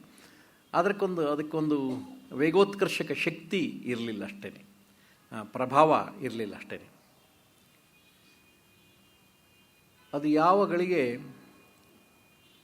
ರವೀಂದ್ರರು 1919ರಲ್ಲಿ ಗೀತಾಂಜಲಿಯನ್ನು ಬರೆದು ಪ್ರಕಟಿಸುವುದರ ಜೊತೆಗೆ ಅದರ ಆಂಗ್ಲ ಅನುವಾದಗಳನ್ನು ಕೂಡ ಮಾಡಿ ಅದನ್ನು ಪುಸ್ತಕ ರೂಪದಲ್ಲಿ ತರಬೇಕು ಅನ್ನುವ ಕಾರಣಕ್ಕಾಗಿ WB ಯೇಟ್ಸನ್ಗೆ ಕಳಿಸಿದಂಥ ಸನ್ನಿವೇಶದಲ್ಲಿ ಆ ಕವಿ ಅದನ್ನೆಲ್ಲ ಓದಿ ಜಗತ್ತಿನಲ್ಲೇ ಇಂಥ ಕವಿ ಮತ್ತೊಬ್ಬ ಹುಟ್ಟಿ ಬರಲಾರನೇನೋ ಅನ್ನುವ ಹಾಗೆ ಉದ್ಗಾರಗಳನ್ನು ತೆಗೆದು ಅದು ನೋಬೆಲ್ ಕಮಿಟಿಯ ಮುಂದೆ ಕೂಡ ಇಟ್ಟು ವ್ಯಾಖ್ಯಾನಿಸೋದಕ್ಕೆ ತೊಡಗಿಬಿಡ್ತಾನೆ. ಒಂದು ರೀತಿಯಲ್ಲಿ ಪಾಠ ಮಾಡುವ ಹಾಗೆ ಪದ್ಯಗಳನ್ನು ಉದಾಹರಿಸ್ತಾ ವ್ಯಾಖ್ಯಾನ ಮಾಡೋದನ್ನು ಇಡೀ ಇನ್ನುಳಿದ 9 ಜನ ಸದಸ್ಯರು ಮಂತ್ರಮುಗ್ಧರಾಗಿ ಕೇಳ್ತಕ್ಕಂಥ, ಅದಕ್ಕೆ ಆ ಪ್ರಭಾವಕ್ಕೆ ಒಳಗಾಗೋದನ್ನು ನಾವು ಕಾಣ್ತೇವೆ. ಇಡೀ ಭಾರತೀಯ ಸಾಹಿತ್ಯದಲ್ಲಿ ಒಂದು ದೊಡ್ಡ ತಿರುವು ಅಂತಂದರೆ 1919 ಮತ್ತು 1920. ರವೀಂದ್ರನಾಥ್ ಟ್ಯಾಗೂರ್ ಅವರು ಯೇಟ್ಸನ್ಗೆ ಕಳಿಸಿದ್ದು ಯಾಕೆ ಅಂತಂದರೆ ಒಂದು ಮುನ್ನುಡಿ ಬರೆಯುವ ಸಲುವಾಗಿ. ಮುನ್ನುಡಿಯನ್ನು ಬರೀತಾನೆ, ತುಂಬ ಸೊಗಸಾದಂಥ ಮುನ್ನುಡಿಯನ್ನು ಬರೆದಿದ್ದಾನೆ. ಅದಕ್ಕಿಂತ ಹೆಚ್ಚಾಗಿ ಒಬ್ಬ ಸಾಹಿತ್ಯದ ಪ್ರಚಾರಕನ ಹಾಗೆ, ರವೀಂದ್ರನಾಥ್ ಟಾಗೂರರ ಸಾಹಿತ್ಯದ ಪ್ರಚಾರಕನೇನೋ ಅನ್ನುವ ಹಾಗೆ ಆ ಕವಿತೆಗಳ ಬಗ್ಗೆ ಒಲವನ್ನು ತೋರಿಸಿದ್ದನ್ನು ನಾವು ಕಾಣ್ತೇವೆ. ಪ್ರಕಟ ಆದಮೇಲಂತೂ ಕೂಡ ಇಡೀ ಜಾಗತಿಕ ಸಾಹಿತ್ಯ ಸಂಚಲನ ಉಂಟಾಯ್ತೇನೋ ಅನ್ನೋ ಹಾಗೆ ಒಂದು ರೀತಿಯ ಬಹುದೊಡ್ಡ ಹೆದ್ದೆರೆ ಭಾರತದ ಸಾಹಿತ್ಯ ಜಗತ್ತಿನಲ್ಲಿ ಕಾಣಿಸ್ಕೊಳ್ಳುತ್ತೆ. ಅದರ ಪ್ರಭಾವಕ್ಕೆ ಒಳಗಾದಂಥ ದೇಸಿ ಭಾಷೆಯ ಎಲ್ಲ ಭಾರತೀಯ ಕವಿಗಳು ಕೂಡ ಒಂದು ರೀತಿಯಲ್ಲಿ ಗೀತಾಂಜಲಿಯನ್ನೇ ತಮ್ಮ ಬದುಕಿನ ಆದರ್ಶವೇನೋ ಅನ್ನುವ ಹಾಗೆ ತಗೊಂಡು ಅಲ್ಲಿಯ ಬರವಣಿಗೆಗೆ ಹತ್ತಿರ ಇರುವಂತಹ ಆ ಸನಿಹದ ಸಾಹಿತ್ಯವನ್ನು ಆ ಸಂಸರ್ಗದಲ್ಲೇ ಮಾಡೋದನ್ನು ನಾವು ಕಾಣ್ತೇವೆ. ಅಂಥ ಸನ್ನಿವೇಶದಲ್ಲಿ 1920ರ ನಂತರ 1935-36ರ ವೇಳೆಗೆ, 30ರ ವೇಳೆಗೆ ಅಂತ ಹೇಳ್ಬೋದು, ಆ ವೇಳೆಗೆ BM ಶ್ರೀಕಂಠಯ್ಯನವರು ಶ್ರೀ ಅನ್ನುವ ಕಾವ್ಯನಾಮದಿಂದ ತುಂಬ ಸೊಗಸಾದಂಥ ಇಂಗ್ಲಿಷ್ ಗೀತೆಗಳನ್ನು ಪ್ರಕಟಿಸಿದರು. ವಾಸ್ತವವಾಗಿ ಇಂಗ್ಲಿಷ್ ಗೀತೆಗಳು ಅನುವಾದಗಳಲ್ಲ, ಅವಕ್ಕೆ ಒಂದು ಸ್ವತಂತ್ರ ಶಕ್ತಿ ಕೂಡ ಇರೋದನ್ನು ನಾವು ಗಮನಿಸ್ತೇವೆ. ಅವನ್ನ ರೂಪಾಂತರಗಳು ಅಂತ ಕೂಡ ಕರೆಯೋದಕ್ಕೆ ಸಾಧ್ಯ ಆಗೋದಿಲ್ಲ. ವರ್ಡ್ಸ್ವರ್ತನ, ಶೆಲ್ಲಿಯ, ಕೀಟ್ಸನ, ಬೈರನ್ನನ, ಬರ್ನ್ಸನ ಎಲ್ಲ ಪದ್ಯಗಳನ್ನು, ಅವರಿಗೆ ಅತ್ಯುತ್ತಮವಾಗಿರ್ತಕ್ಕಂಥ ಪದ್ಯಗಳನ್ನು ಆರಿಸ್ಕೊಂಡು 30 ವರ್ಷ ತಾವೇನು ಪಾಠ ಮಾಡಿದರು ಅವುಗಳನ್ನು ಕನ್ನಡದಲ್ಲಿ ಕೊಟ್ಟರೆ ಹೇಗಿರುತ್ತೆ ಅನ್ನೋದನ್ನು ಒಂದು ಪ್ರಯೋಗವನ್ನು ಮಾಡಿದರು. ಅದು ಯಾವ ಪುಣ್ಯ ಗಳಿಗೆಯಲ್ಲಿ BM ಶ್ರೀಕಂಠಯ್ಯನವರು ಇಂಗ್ಲಿಷ್ ಗೀತೆಗಳನ್ನು ಪ್ರಕಟಿಸಿದ್ರು ಆ ಗಳಿಗೆನೇ ಕನ್ನಡದಲ್ಲಿ ನವೋದಯ ಕಾವ್ಯದ ಉಗಮ ಆಯಿತು ಅಂತ ಹೇಳಿ ನಾವು ಅಂದ್ಕೋತೇವೆ. ಅದೇ ಪ್ರಾರಂಭದ ಬಿಂದು. Lead kindly light, I am encircled in gloom ಪದ್ಯ. ಕರುಣಾಳು ಬಾ ಬೆಳ್ಳಕ್ಕೆ ಮಸುಕಿದಿ ಮಬ್ಬಿನಲ್ಲಿ, ಕೈ ಹಿಡಿದು ನಡೆಸೆನ್ನನು, ಕೈ ಹಿಡಿದು ನಡೆಸೆನ್ನನು. ಆ ಪದ್ಯ ಅದನ್ನು ಓದ್ದವರು, ಅದನ್ನು ಕೇಳಿದವರು, ಅದನ್ನು ಸುಶ್ರಾವ್ಯವಾಗಿ ಹಾಡಿದವರು ಕನ್ನಡದ್ದೇ ಪದ್ಯ ಅನ್ನೋ ಹಾಗೆ, ಮೂಲವೇ ಕನ್ನಡ ಇರಬೇಕು ಅನ್ನೋ ಅಷ್ಟರ ಮಟ್ಟಿಗೆ ಅದರ ಅವತರಣಿಕೆ ಸಿದ್ಧವಾದದ್ದು ಕನ್ನಡ ಕವಿಗಳ ಮೇಲೆ ಒಂದು ದಟ್ಟ ಪರಿಣಾಮವನ್ನು ಮಾಡೋದಕ್ಕೆ ಸಾಧ್ಯ ಆಯಿತು. ಆದ್ದರಿಂದ ಕುವೆಂಪು ಸ್ಫೂರ್ತಿ ಪಡೆದಿದ್ದಾರೆ, ಬೇಂದ್ರೆ ಸ್ಫೂರ್ತಿಯನ್ನು ಪಡೆದಿದ್ದಾರೆ. ಪೂತಿನ ಆಗ್ಬೋದು, ವಿ ಸಿ ಆಗ್ಬೋದು, ಕೆ ಎಸ್ನ ಆಗ್ಬೋದು, ತೀನಂಶ್ರೀ ಆಗ್ಬೋದು, ಕೆ ಎಸ್ನಾಗಿಂತ ಹಿರಿಯರಾಗಿರ್ತಕ್ಕಂಥ ತೀನಂಶ್ರೀ ಆಗ್ಬೋದು. ಅವರೆಲ್ಲರೂ ಕೂಡ, ರಾಜರತ್ನ ಮುಂತಾದಂಥವರೆಲ್ಲರೂ ಕೂಡ ಆ ಸಂದರ್ಭದಲ್ಲಿ ಸ್ಫೂರ್ತಿಯನ್ನು ಪಡ್ಕೊಂಡ್ರು. ಒಟ್ಟಾರೆ ಕನ್ನಡ ನವೋದಯ ಕವಿಗಳನ್ನು ಕೆ ಎಸ್ ನರಸಿಂಹಸ್ವಾಮಿಯವರು ನವೋದಯದ ಶ್ರೇಷ್ಠ ಕವಿ ಅನ್ನೋ ಕಾರಣಕ್ಕಾಗಿ ನಾನು ಇದನ್ನು ಹೇಳ್ತಾ ಇದ್ದೀನಿ. ಎಲ್ಲ ಕನ್ನಡದ ನವೋದಯ ಕವಿಗಳು ಕೂಡ ಪ್ರಕೃತಿಯನ್ನು ಆರಾಧಿಸಿದ್ದಾರೆ. ಪ್ರೀತಿಯನ್ನು ತಮ್ಮ ಕವನಗಳಲ್ಲಿ ಶ್ರದ್ಧೆಯಿಂದ ಹಾಡಿದ್ದಾರೆ, ಪ್ರೀತಿಯನ್ನು ಕುರಿತು ಬರೆದಿದ್ದಾರೆ. ಆಧ್ಯಾತ್ಮದ ವ್ಯಾಖ್ಯಾನಗಳಿಗೆ ಹೋಗಿದ್ದಾರೆ. ರಾಷ್ಟ್ರಪ್ರೇಮವನ್ನಂತೂ ಕೂಡ ಉಜ್ವಲವಾದಂಥ ರೀತಿಯಲ್ಲಿ ಚಿತ್ರಿಸಿರೋದನ್ನು ನಾವು ಕಾಣ್ತೇವೆ. ಆದ್ದರಿಂದ ಪ್ರಕೃತಿ, ಪ್ರೀತಿ, ಕೌಟುಂಬಿಕ ಪರಿಸರಗಳು, ಆಧ್ಯಾತ್ಮ, ದೈವದ ಚಿಂತನೆ ಮತ್ತು ರಾಷ್ಟ್ರಭಕ್ತಿ, ಈ ಎಲ್ಲ ಅಂಶಗಳನ್ನು ಒಳಗೊಂಡಂಥ ಕನ್ನಡದ ನವೋದಯ ಕವಿಗಳ ಕಾವ್ಯ ಕಾವೇರಿ ಹೇಗೆ ಹರಿಯೋದಕ್ಕೆ ಪ್ರಾರಂಭ ಆಯಿತು ಅಂತಂದರೆ, ಇನ್ನೆಂದೂ ಮತ್ತೆ ಇಂಥ ಒಂದು ಕಾವ್ಯದ ಓಗ ಸಿಗೋದಿಲ್ಲವೆನ್ನೋ ಕನ್ನಡ ಜನಕ್ಕೆ ಅನ್ನುವಷ್ಟರ ಮಟ್ಟಿಗೆ ಹರಿದಿದೆ. ಅಂಥ ಸಂದರ್ಭದಲ್ಲಿ ತೀನಂಶ್ರೀಯವರ ಪ್ರಭಾವಕ್ಕೆ ಒಳಗಾದಂಥ ತೀನಂಶ್ರೀ ಆಗ ಒಲುಮೆ ಸಂಗ್ರಹವನ್ನು ಪ್ರಕಟಿಸಿದರು. ಅದಕ್ಕಿಂತ ಹಿಂದೆ ಸುಭಾಷಿತಗಳನ್ನು ಕನ್ನಡದಲ್ಲಿ ತರುವಂಥ ಒಂದು ಪ್ರಯತ್ನ ಮಾಡಿದರು. ಆ ಸುಭಾಷಿತಗಳು ಇವತ್ತು ನೀವು ಓದಿದರೆ ಹೇಗೆ ಅನಿಸುತ್ತೆ ಅಂದರೆ ಒಂದೊಂದು ಭಾವಗೀತೆಯೇನೋ ಅನ್ನೋ ಹಾಗೆ ಇದೆ. ಸಂಸ್ಕೃತದಿಂದ ಎರವಲು ಪಡ್ಕೊಂಡಿದ್ರು ಕೂಡ, ಅದರ ಮೂಲ ರೂಪಗಳು ಸಂಸ್ಕೃತ ಆದರೂ ಕೂಡ ಅದರ ಕನ್ನಡದ ಅವತರಣಿಕೆಗಳು ಎಷ್ಟು ಸೊಗಸಾಗಿ ಭಾವನಾತ್ಮಕವಾಗಿದೆ ಅಂತಂದರೆ ಆ ಒಂದೊಂದು ಸುಭಾಷಿತಗಳು, 4 ಸಾಲಿನ ಸುಭಾಷಿತಗಳು ಒಂದು ಭಾವಗೀತೆ ಮಾಡುವಷ್ಟು ಪರಿಣಾಮವನ್ನು ಉಂಟು ಮಾಡ್ತದೆ. ತೀನಂಶ್ರೀಯವರ ಸಂಸರ್ಗಕ್ಕೆ ಹೋದಂಥವರು ನಮ್ಮ ಕೆ ಎಸ್ ನರಸಿಂಹಸ್ವಾಮಿಯವರು. 1930ರ ಸುಮಾರಿಗೇ ಇವರ ಕಾವ್ಯ ಕಂಡುಬಿಡೋದಕ್ಕೆ ಪ್ರಾರಂಭ ಆಯಿತು. ಕುವೆಂಪು ಹಾಗೆ ಬೇರೆ ಕವಿಗಳ ಹಾಗೆ ಕಾವ್ಯವನ್ನು ಬರೆಯೋದಕ್ಕೆ ಹೊರಟಂಥ ಕೆ ಎಸ್ ನರಸಿಂಹಸ್ವಾಮಿಯವರು ಕುವೆಂಪು ರೀತಿಯಲ್ಲೇ ಮೊದಲು ಇಂಗ್ಲೀಷ್ ಪದ್ಯಗಳನ್ನು ಕೂಡ ಬರೆದಿರ್ತಾರೆ. ಅದು ಬಹಳ ಗಮನಾರ್ಹವಾಗಿರ್ತಕ್ಕಂಥ ಸಂಗತಿ. ಒಂದು ವಯಸ್ಸಿನಲ್ಲಿ ಪದ್ಯ ಬರೀದೇ ಇರತಕ್ಕಂಥವನೇ ಪಾಪಿ ಅನ್ನೋ ಹಾಗೆ, ಒಂದು ಕಾಲದಲ್ಲಿ ಇಂಗ್ಲೀಷ್ನಲ್ಲಿ ಬರೀದೇ ಇದ್ದರೆ ಅವನು ಕವಿನೇ ಅಲ್ಲ ಅನ್ನೋಷ್ಟರ ಮಟ್ಟಿಗೆ ಅಂಥ ಒಂದು ದೊಡ್ಡ ನಂಬಿಕೆ ಪ್ರಚಲಿತವಾಗಿತ್ತು. ಮತ್ತು ಅದನ್ನು ಒಪ್ಕೊಂಡಿದ್ದರು, ಜನ ಕೂಡ ಒಪ್ಕೊಂಡಿದ್ದರು. ಅವನು ಇವತ್ತಿನ ಹಾಗೆ ಭಾಷೆಯನ್ನು ಕೂದಲು ಸೀಳಿ ನೋಡುವಂತಹ ಭಾಷಾಭಿಮಾನವನ್ನು ಬೇರೆ ಬೇರೆ ರೀತಿ ವ್ಯಾಖ್ಯಾನಿಸುವಂತಹ ಸೀಮಿತವಾದಂಥ ದೃಷ್ಟಿಕೋನಗಳು ಆ ಹೊತ್ತು ಇರಲಿಲ್ಲ ಅನ್ನೋದು ನಾವು ಒಪ್ಕೊಳ್ಬೇಕಾಗಿರ್ತಕ್ಕಂಥ ಸತ್ಯ, ಐತಿಹಾಸಿಕವಾದಂಥ ಸತ್ಯ. ಬಹಳಷ್ಟು ಜನ ಕೆ ಎಸ್ನ ಪ್ರೇಮಗೀತೆಗಳನ್ನು ಬರೆದಿದ್ದಾರೆ ಎಂದೇ ತಿಳ್ಕೊಂಡಿದ್ದಾರೆ. ವಾಸ್ತವವಾಗಿ ಒಂದು ಸಂದರ್ಶನ, ತುಂಬ ಒಳ್ಳೆಯ ಸಂದರ್ಶನ, ಆ ಸಂದರ್ಶನದಲ್ಲಿ ನರಸಿಂಹಸ್ವಾಮಿ ಮನಬಿಚ್ಚಿ ಮಾತಾಡಿದ್ದಾರೆ. ಕವಿ ಹೇಳ್ತಕ್ಕಂಥದ್ದು, ಸ್ವತಃ ಹೇಳಿದ್ದೇನು ಅಂದರೆ, ಅದು ಕುತೂಹಲವಾದ ವಿಷಯ ಕೂಡ. ನಾನು ನನ್ನ ಹೆಂಡತಿಯನ್ನು ಮದುವೆ ಆದಮೇಲೇ ಪ್ರೀತಿ ಮಾಡಿದವನು. ಇದು ಬಹಳ ಮುಖ್ಯವಾಗಿರ್ತಕ್ಕಂಥ ಸತ್ಯ. ಇವತ್ತಿನವರಿಗೆ ಅದನ್ನು ದಾಖಲು ಮಾಡಬೇಕು, ಇವತ್ತಿನವರ ಗಮನವನ್ನು ಆ ಕಡೆಗೆ ಸೆಳೀಬೇಕು. ಅವ್ರದ್ದೇ ವಾಕ್ಯ, ನಾನು ನನ್ನ ಹೆಂಡತಿಯನ್ನು ಮದುವೆ ಆದಮೇಲೇ ಪ್ರೀತಿ ಮಾಡಿದವನು. ಆ ಮುಂಚೆ ಪ್ರೇಮ ಗೀಮ ಏನೊಂದೂ ಮಾಡಿದವನಲ್ಲ. ಇವತ್ತಿನವರ ಹಾಗೆ ಮದುವೆಗೆ ಮುಂಚೆ ಪ್ರೇಮದ ಬಗ್ಗೆ ತಲೆ ಕೆಡಿಸ್ಕೊಂಡವನಲ್ಲ. ತುಂಬ ಚೆನ್ನಾಗಿದೆ, ತುಂಬ ಚೆನ್ನಾಗಿದೆ ಮಾತು. ಆದ್ದರಿಂದ ನಾವು ಮೈಸೂರು ಮಲ್ಲಿಗೆಯ ಕವಿತೆಗಳನ್ನು ಪ್ರೇಮಗೀತೆಗಳು ಅಂತ ಕರಿಬಹುದೇ? ಕವಿ ಹೇಳೋ ಹಾಗೆ ಕರೀಬಾರದು, ಕವಿ ಹೇಳೋ ಹಾಗೆ ಕರೀಬಾರದು.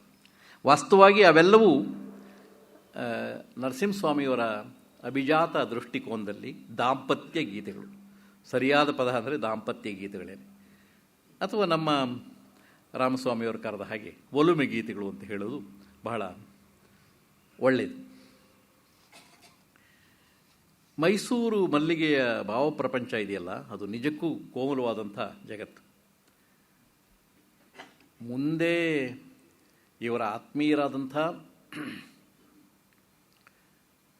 ಪ್ರೊಫೆಸರ್ ಎಂ ಗೋಪಾಲಕೃಷ್ಣ ಅಡಿಗರು ಅವರೇ ಒಂದು ಪದ್ಯದಲ್ಲಿ ನರಸಿಂಹಸ್ವಾಮಿಯವರನ್ನು ತೀವಿತಾರೆ. ಪುಷ್ಪಕವಿ ಅಂತ ಹೇಳಿ ಗೇಲಿ ಮಾಡ್ತಕ್ಕಂಥ ಸಂದರ್ಭ ಕೂಡ ಉಂಟು. ನೀನು ಹೂವು ಹಾಸಿಗೆ ಚಂದ್ರಚಂದನ ಚುಂಬನ ಇಷ್ಟು ಬಿಟ್ಟು ಇನ್ನೇನು ಬೇರೆ ಇಲ್ವೇನೋ ಅನ್ನುವ ಹಾಗೆ ಅವ್ರ ದೃಷ್ಟಿಕೋನ. ಆದರೆ ಅವರಿಗೆ ಆ ವೇಳೆಗೆ ಟಿ ಎಸ್ ಎಲಿಯಟ್ಟನ ಸಂಸರ್ಗ ಬಂದದ್ರಿಂದನ, ಅವರ ಕಾವ್ಯದ ಸಂಸರ್ಗ ಬಂದದ್ರಿಂದನ ಆ ದೃಷ್ಟಿಕೋನ ಬಂತು ಅಂತೇಳಿ ನನ್ನ ವೈಯಕ್ತಿಕವಾಗಿರ್ತಕ್ಕಂಥ ಅನಿಸಿಕೆ. ಮೈಸೂರು ಮಲ್ಲಿಗೆ ಭಾವಪ್ರಪಂಚ ಎಷ್ಟೊಂದು ಕೋಮಲವಾಗಿ ಇದೆ ಅಂದರೆ ಅಲ್ಲಿ ಮತ್ತೆ ಮತ್ತೆ 3 ಪದಗಳು ಮತ್ತೆ ಮತ್ತೆ ಇಲ್ಲಿ ಬೇಕಾದಷ್ಟು ಕವಿತೆಗಳಿದೆ. ಮತ್ತೆ ಮತ್ತೆ ಕಾಣಿಸ್ಕೊಳ್ತಕ್ಕಂಥದ್ದು ಪ್ರೀತಿ, ಪ್ರೇಮ, ಪ್ರಣಯ, ಒಲುಮೆ. ಹೂವು, ಹಕ್ಕಿಗಳೇ ಸಮೃದ್ಧವಾಗಿ ಕಾಣಿಸ್ಕೊಳ್ತದೆ. ತಾವು ಬರೆಯುತ್ತಿರುವ ಕಾವ್ಯದ ಬಗ್ಗೆ ಅಥವಾ ಬರದ ಕಾವ್ಯದ ಬಗ್ಗೆ ಕೇಸ್ನ ಎಂದೂ ಒಂದು ಚೂರು ಕೂಡ ಅಸಮಾಧಾನವನ್ನು ಪಟ್ಟುಕೊಂಡಿಲ್ಲ. ಅದು ಬಹಳ ಒಬ್ಬ ಲೇಖಕನಿಗೆ ಕೊಡಬಹುದಾದಂಥ ಅರ್ಹತಾ ಪತ್ರ ಯಾವುದಾದ್ರೂ ಇದ್ದರೆ, ಶ್ರೇಷ್ಠ ಅರ್ಹತಾ ಪತ್ರ ಇದ್ದರೆ, ತನ್ನ ಹಳೆಯ ಬರವಣಿಗೆಯ ಬಗ್ಗೆ ಅವರಿಗೆ ಸ್ವಲ್ಪವೂ ರಿಗ್ರೆಟ್ಸ್ ಇಲ್ಲ. ಅದು ಬಹಳ ಮುಖ್ಯವಾಗಿರ್ತಕ್ಕಂಥದ್ದು. ಇವತ್ತಿನವರು ಅಯ್ಯೋ ಅದನ್ನೆಲ್ಲ ಬರೀಬಾರ್ದಾಗಿತ್ತು, ಸುಟ್ಟಾಕಬೇಕಾಗಿತ್ತು, ಅದನ್ನು ನಾನು ಬರದೇ ಇಲ್ಲ ಅಂತ ಹೇಳಿ ಘೋಷಿಸ್ಕೊಳ್ಳೋಕೆ ಇಷ್ಟಪಡ್ತೇನೆ, ಈ ಥರದ್ದೆಲ್ಲ ಉಂಟು. ಇವನೇ ಬರೆದದ್ದು. ಆದರೆ ನರಸಿಂಹಸ್ವಾಮಿಯವರು ಎಲ್ಲೂ ಕೂಡ ಒಂದು ಚೂರು ಅಸಮಾಧಾನವನ್ನು ಪಟ್ಕೊಂಡಿಲ್ಲ ಅನ್ನೋದು ಆ ಕವಿಯ ಧೃತಿಯನ್ನು, ಆ ಕವಿಯ ಮನಸ್ಸಿನ ಸಂಕಲ್ಪವನ್ನು ಮತ್ತು ಮನಸ್ಸನ್ನು, ಆ ಹೃದಯವಂತಿಕೆಯನ್ನು, ಅವರು ಬದುಕಿನ ಬಗ್ಗೆ ತಾಳದಂಥ ನಿಲುವುಗಳನ್ನು, ಅವರ ದೃಷ್ಟಿಕೋನವನ್ನು ಅಲ್ಲಿ ನಾವು ನೋಡ್ಬೋದು. ಅದೇ ಘನತೆ, ನನ್ನ ದೃಷ್ಟಿನಲ್ಲಿ ಅದೇ ಪ್ರಾಮಾಣಿಕತೆ. ಅವರು ನಡೆದು ಬಂದ ಹಾದಿಯೇ ಒಂದು ಮಾತಿನಲ್ಲಿ ಹೇಳೋದಾದರೆ ಅದು ಒಲುಮೆಯ ಹಾದಿ. ಒಲುಮೆಯ ಹಾದಿ.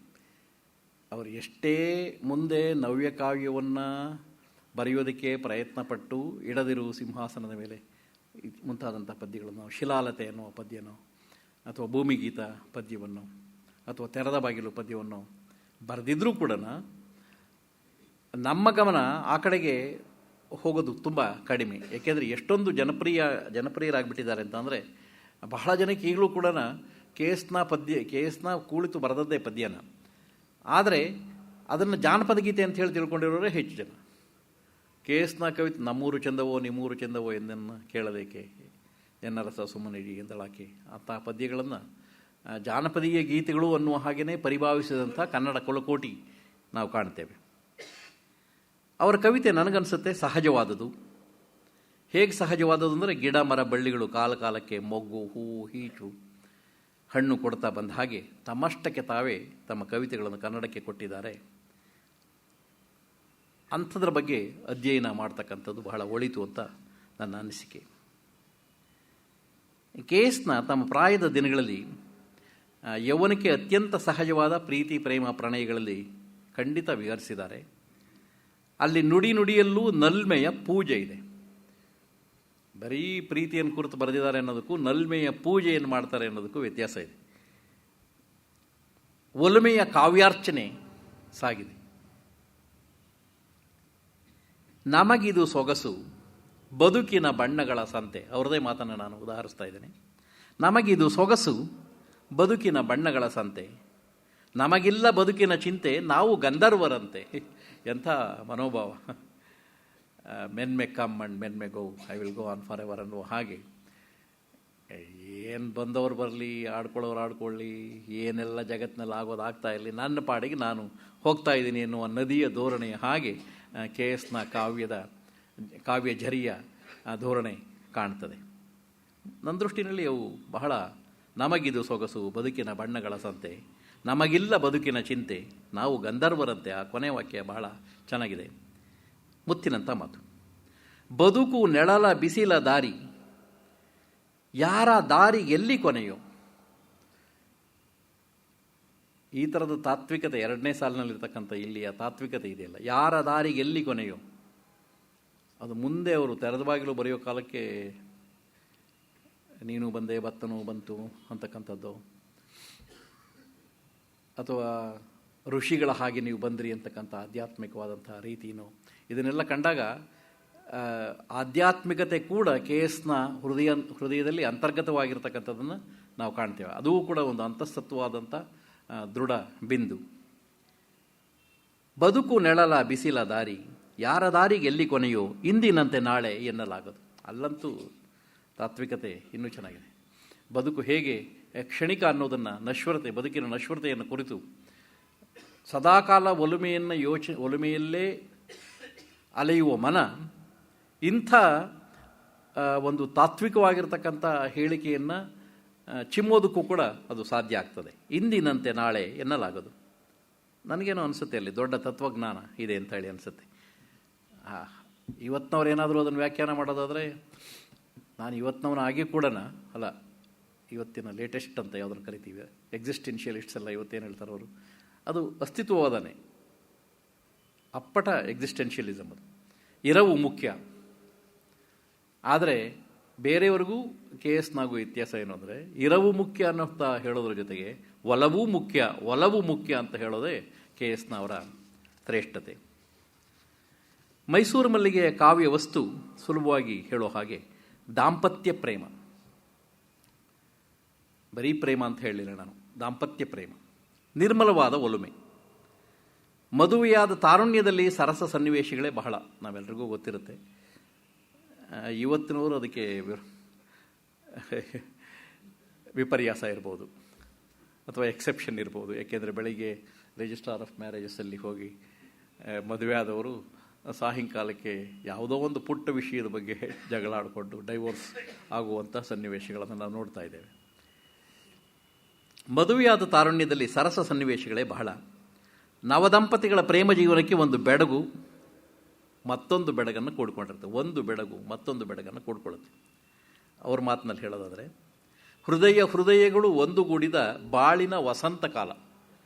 ಆ ತಾರುಣ್ಯ, ಆ ಒಲವು, ಆ ಒಲುಮೆಯ ದಿನಗಳಿದೆಯಲ್ಲ, ಬಾಳಿನ ವಸಂತ ಕಾಲ, ನವಜೀವನ ಸವಿಯುವ ಚೈತ್ರದ ಸೊಗಸು. ನವಜೀವನ ಚೈತ್ರದ ಸೊಗಸನ್ನು ಅನುಭವಿಸುವ ಹಾಗೆ ಅಂಥ ನಿರ್ಮಲವಾದಂಥ ಬೆಡಗು ಅಲ್ಲಿರುತ್ತೆ. ಅಂಥ ಚೆಲುವನ್ನು ಒಲವನ್ನು ಒಟ್ಟೊಟ್ಟಿಗೆ ಕಟ್ಟಿಕೊಟ್ಟಿದ್ದಾರೆ ನಮ್ಮ KS ನರಸಿಂಹಸ್ವಾಮಿಯವರು ತಮ್ಮ ಒಲುಮೆ ಗೀತೆಗಳಲ್ಲಿ ಅನ್ನೋದು ನನ್ನ ಅಭಿಪ್ರಾಯ. ಅದಕ್ಕೆ ಉದಾಹರಣೆ ಹೇಳೋದಾದರೆ ಬಾರೆಣ್ಣ ಶಾರದೆ ನೋಡ್ಬೋದು. ಒಂದು ಹೆಣ್ಣಿಗೊಂದು ಗಂಡು, ಒಂದು ಹೆಣ್ಣಿಗೊಂದು ಗಂಡು ಹೇಗೋ ಸೇರಿ ಹೊಂದಿಕೊಂಡು, ಕಾಣದೊಂದು ಕನಸು ಕಂಡು, ಕಾಣದೊಂದು ಕನಸ ಕಂಡು, ಮಾತಿಗೊಲಿಯುವ ಅಮೃತ ಉಂಡು, ದುಃಖ ಹಗುರವೆನ್ನುತ್ತಿವೆ, ಪ್ರೇಮವೆನಲು ಹಾಸ್ಯವೇ.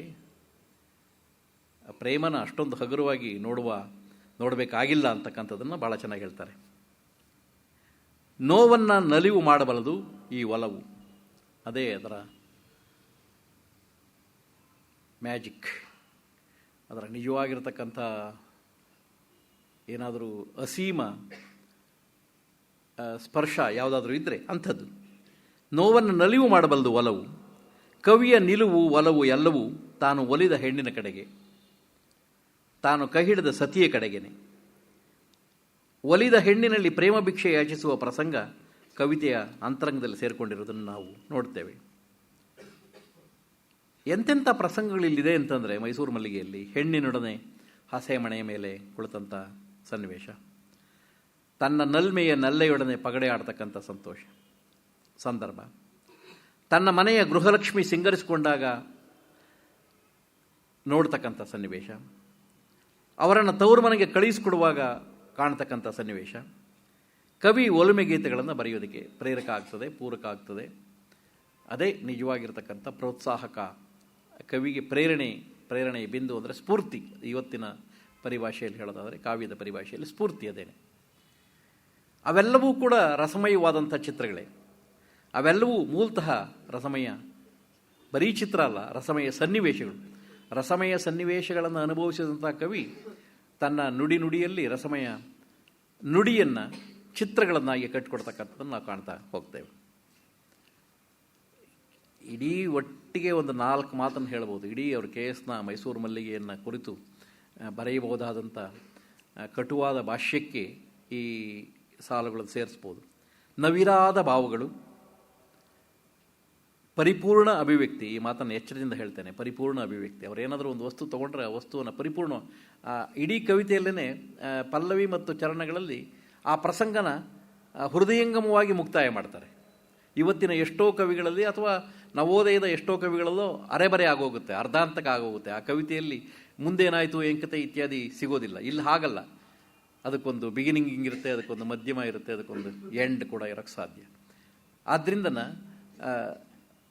ಒಂದು ರೀತಿಯ ಸಂಪೂರ್ಣ ವರ್ತುಲ ಕಾಣುತ್ತೆ. ಒಂದು ಕವಿತೆಯನ್ನು ತಗೊಂಡ್ರವರು ಆ ಕವಿತೆಯಲ್ಲಿ ಪಲ್ಲವಿ ಅನುಪಲ್ಲವಿ ಬರೋ ವೇಳೆಗೆ ಅದರ ವಿಸ್ತರಣೆ, ಆಮೇಲೆ ಚರಣಗಳಿಗೆ ಹೋಗುವಾಗ ಅದರ ಆರ್ದ್ರವಾಗಿರ್ತಕ್ಕಂಥ ಸನ್ನಿವೇಶದ ಎಲ್ಲ ಆಯಾಮಗಳು, ಮತ್ತು ಅದಕ್ಕೊಂದು ನಿಲುಗಡೆ, ತಾತ್ವಿಕವಾಗಿರ್ತಕ್ಕಂಥ ಒಂದು ಹೇಳಿಕೆನ ನಾನು ಹೇಳಿ ನಿಲುಗಡೆ. ನವಿರಾದ ಭಾವಗಳು, ಪರಿಪೂರ್ಣ ಅಭಿವ್ಯಕ್ತಿ, ಸರಳ ಸುಂದರ ಶೈಲಿ. ಇಷ್ಟು ಸರಳವಾಗಿ ಬರೆಯೋಕ್ಕೆ ಸಾಧ್ಯ ಇಲ್ಲ.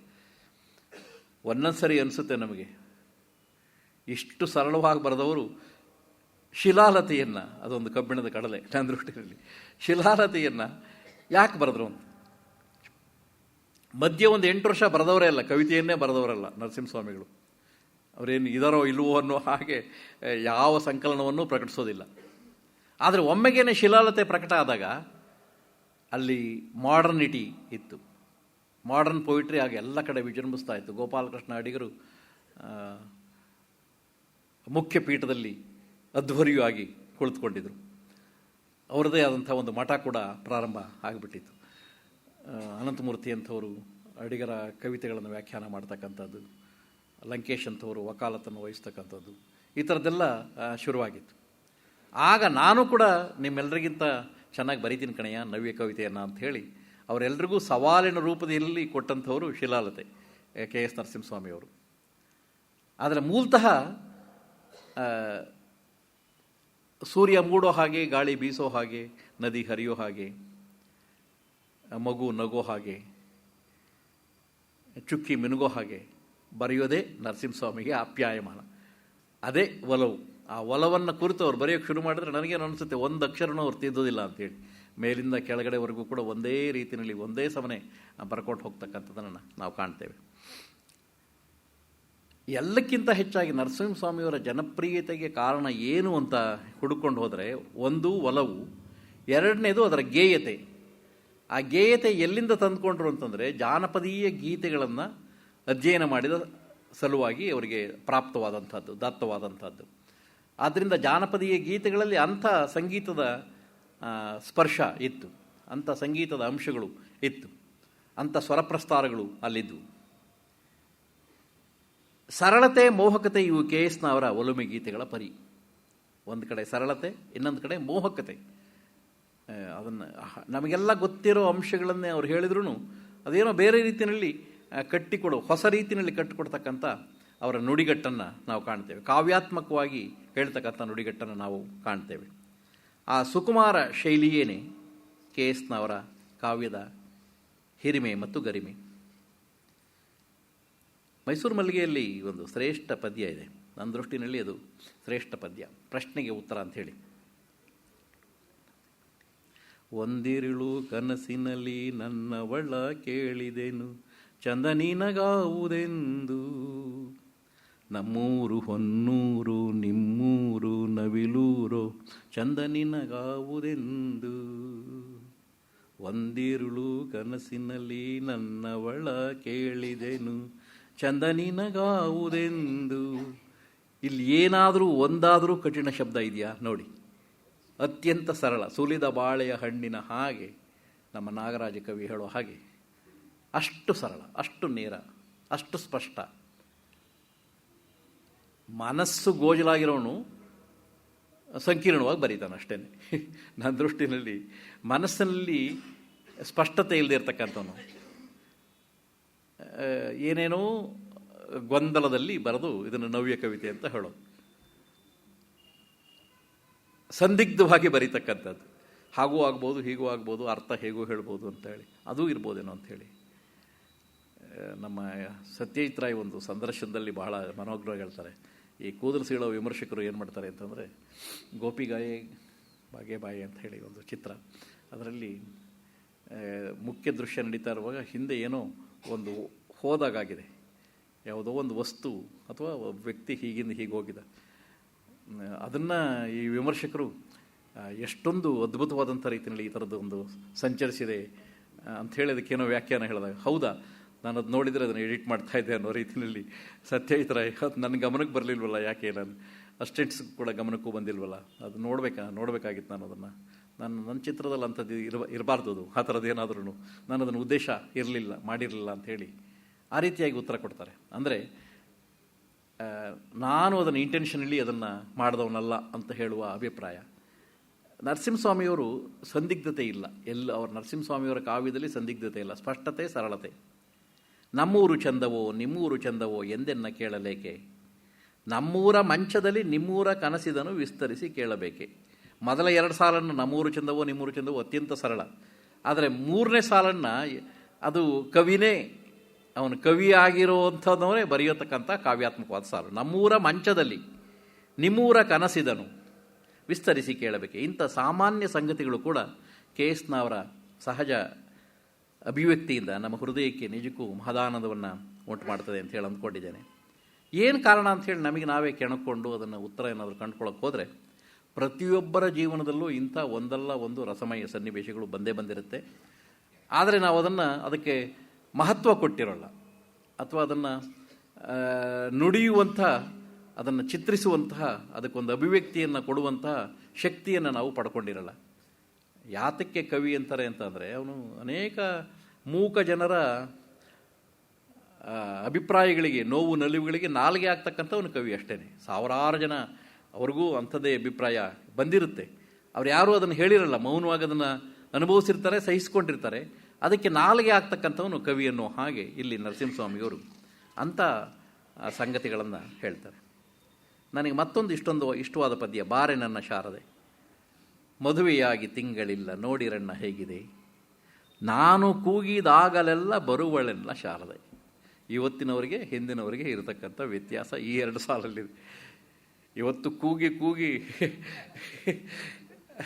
ರೋಸಿ ಹೋದ್ರೂ ಗಂಡನ ಅರಣ್ಯ ರೋದನ ಅದು ಹಾಗೇ ಮುಂದುವರಿಯಲಿ ಅಂಥೇಳಿ ತಾಟಸ್ಥ್ಯವನ್ನು ವಹಿಸ್ತಕ್ಕಂಥ, ಅಥವಾ ನಿರಾಕರಿಸುವ, ಅಥವಾ ಅವನನ್ನು ಸಂಪೂರ್ಣವಾಗಿ ಆ ಕಡೆಗೆ ತಳ್ಳುವಂತಹ ಇವತ್ತಿನವರ ಪ್ರಯತ್ನಗಳನ್ನು ನಾವು ನೋಡ್ತೇವೆ. ಅಥವಾ ಅಲ್ಲಿ ಅದನ್ನೇ ನೀವು ಸ್ತ್ರೀವಾದ ಅಂತೇಳಿ ಹೇಳೋದಾದರೆ, ಇವತ್ತು ಸ್ತ್ರೀವಾದಿಗಳು ಎಲ್ಲಿವರೆಗೆ ಹೋಗಿದ್ದಾರೆ ಅಂತಂದರೆ, ಏನು ಅವನು ಹೇಳಿದ ತಕ್ಷಣ, ಅವನು ಕರೆದ ತಕ್ಷಣ ನಾನು ಯಾಕೆ ಹೋಗಬೇಕು, ಕರೆದ ತಕ್ಷಣ ನಾನು ಯಾಕೆ ಓ ಅನ್ಬೇಕು ಅಂಥೇಳಿ, ಕರೆದರೆ ನಂಬಿ ಕರೆದರೆ ಓಯನೇ ಶಿವನು ಅಂತ ವಚನಕಾರರು ಹೇಳಿದಾಗೆ, ಇಲ್ಲಿ ಪುಣ್ಯವಂತರು ನರಸಿಂಹಸ್ವಾಮಿಯವರು ಪುಣ್ಯವಂತರು. ನಾನು ಕೂಗಿದಾಗಲೆಲ್ಲ ಬರುವಳೆನ್ನ ಶಾರದೆ, ಹಿಂದೆ ಮುಂದೆ ನೋಡದೆ ಎದುರು ಮಾತನಾಡದೆ. ಅಲ್ಲಿ ಇರ್ತಕ್ಕಂಥದ್ದು ಭಾರತೀಯ ಕೌಟುಂಬಿಕ ಪದ್ಧತಿಯನ್ನೇ ಎದುರು ಮಾತನಾಡದೆ ಅನ್ನೋದು. ನಾನು ಕೂಡ ನನ್ನ ತಂದೆಗೆ ನಮ್ಮ ತಾಯಿ ಊಟ ಬಡಿಸುವಾಗ ಯಾವತ್ತೂ ಮುಂದೆ ಇದ್ದನ್ನು ನೋಡಿರಲಿಲ್ಲ. ಅವರು ಬಾಗಿಲ ಮರೆಯಲ್ಲಿರ್ತಾಯಿದ್ರು, ಊಟಕ್ಕಿಟ್ಟು ಬಾಗಿಲ ಮರೆಯಲ್ಲಿ ಇಟ್ಟಿದ್ರು. ಅವರು ಅಗಲನ್ನೇ ನೋಡ್ತಾಯಿದ್ರು, ಅದರ ತಟ್ಟೆಯನ್ನೇ ನೋಡ್ತಾಯಿದ್ರು. ಅನ್ನ ಆಗ್ತಾ ಇದೆಯಾ, ಸಾರು ಆಗ್ತಾ ಇದೆಯಾ, ಮುಗ್ದೋಗ್ತಾ ಇದೆಯಾ, ನಾನು ಬಡಿಸ್ಬೇಕಾ ಮತ್ತೆ ಏನಾದರೂ ಅಂತ ಹೇಳಿ. ಆದ್ದರಿಂದ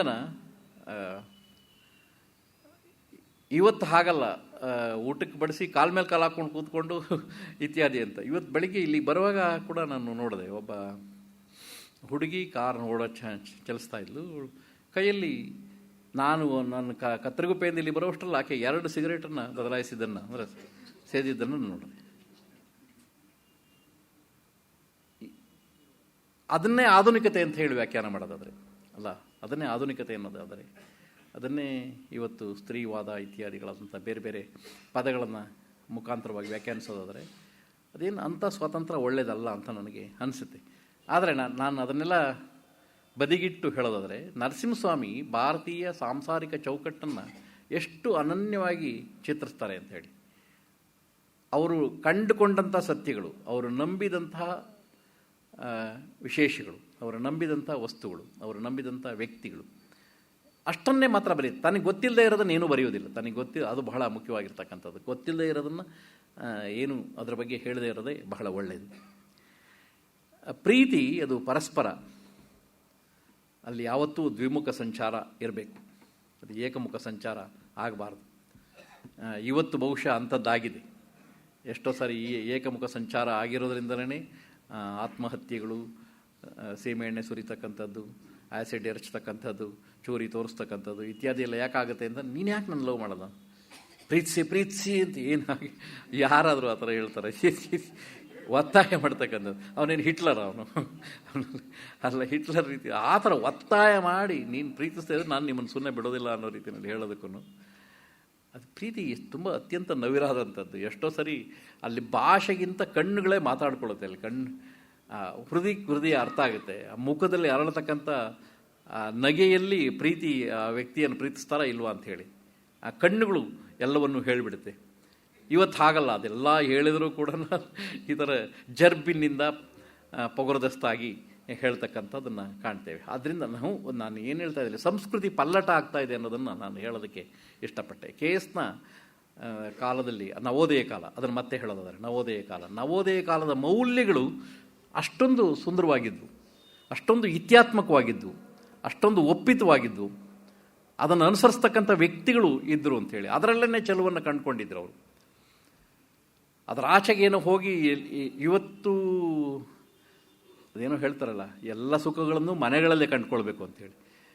ಇವತ್ತು ಮನುಷ್ಯ ಏನಾಗಿದ್ದಾರೆ ಅಂದರೆ ಎಲ್ಲ ಮನೆ ಬಿಟ್ಟು ಬೇರೆ ಕಡೆ ಸುಖ ಕಂಡುಕೊಳ್ಳೋದಕ್ಕೆ ಶುರುವಾಗಿರ್ತಕ್ಕಂಥ ನಾವು ಕಾಣ್ತೇವೆ. ಆದ್ದರಿಂದ ಸಮಾಜದ ಉತ್ಪಾತಗಳು ಯಾಕಾಗುತ್ತೆ, ವಿಕಲ್ಪಗಳು ಯಾಕಾಗುತ್ತೆ, ಸಮಾಜದಲ್ಲಿ ವಿಕೃತಿಗಳು ಯಾಕಾಗ್ತಾ ಇದೆ ಅಂದರೆ, ವಿಕೃತಿಗಳು ಯಾಕೆ ಜಾಸ್ತಿ ಆಗ್ತಾ ಇದೆ ಅಂತಂದರೆ ನಾವು ನಮ್ಮ ಪಾರಂಪರಿಕ ಚೌಕಟ್ಟಿಂದ ಹೊರಗಡೆ ಬಂದುಬಿಟ್ಟಿದ್ದೇವೆ. ಪಾರಂಪರಿಕ ಚೌಕಟ್ಟಿಂದ ಹೊರಗಡೆ ಬಂದು ಅದನ್ನೇ ಆಧುನಿಕತೆ ಅಂತ ಅಂದ್ಕೊಂಡು ಆ ನವನಾಗರಿಕತೆಯ ಗಂಧಗಾಳಿಯಲ್ಲಿ ನಾವು ನಮ್ಮ ಸ್ವಾರ್ಥದ ಕೇತನಗಳನ್ನು ಎತ್ತರ ಬೀಗಿಸೋದಕ್ಕೆ, ಬಾಗಿಸೋದಕ್ಕೆ, ಹಾರಾಡಿಸೋದಕ್ಕೆ ಪ್ರಯತ್ನ ಪಡ್ತಾ ಇರೋದ್ರಿಂದ ಇಂಥ ವಿಪರ್ಯಾಸಗಳು ನಡೀತಾ ಇದೆ.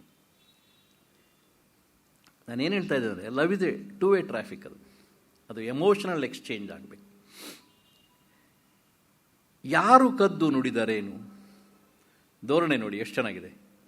ಯಾರು ಎದ್ದು ಕುಣಿದರೇನು, ಇದು ಬಹಳ ನರಸಿಂಹಸ್ವಾಮಿಯವರ ನಿಲುವಿಗೆ ಸಂಬಂಧಿಸಿದ್ದು. ಜನರ ಬಾಯಿಗಿಲ್ಲ ಬೀಗ, ಹೃದಯದೊಳಗೆ ಪ್ರೇಮರಾಗ, ಇಂಥ ಕೂಗ ನಡೆಸಿದೆ, ಬೆಳಗಿ ಬದುಕ ಹರಸಿದೆ.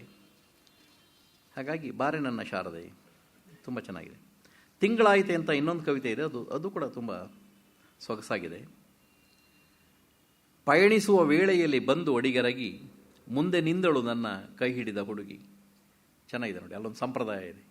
ಪಯಣಿಸುವ ವೇಳೆಯಲ್ಲಿ ಬಂದು ಅಡಿಗೆರಗಿ, ಮುಂದೆ ನಿಂದಳು ನನ್ನ ಕೈ ಹಿಡಿದ ಹುಡುಗಿ.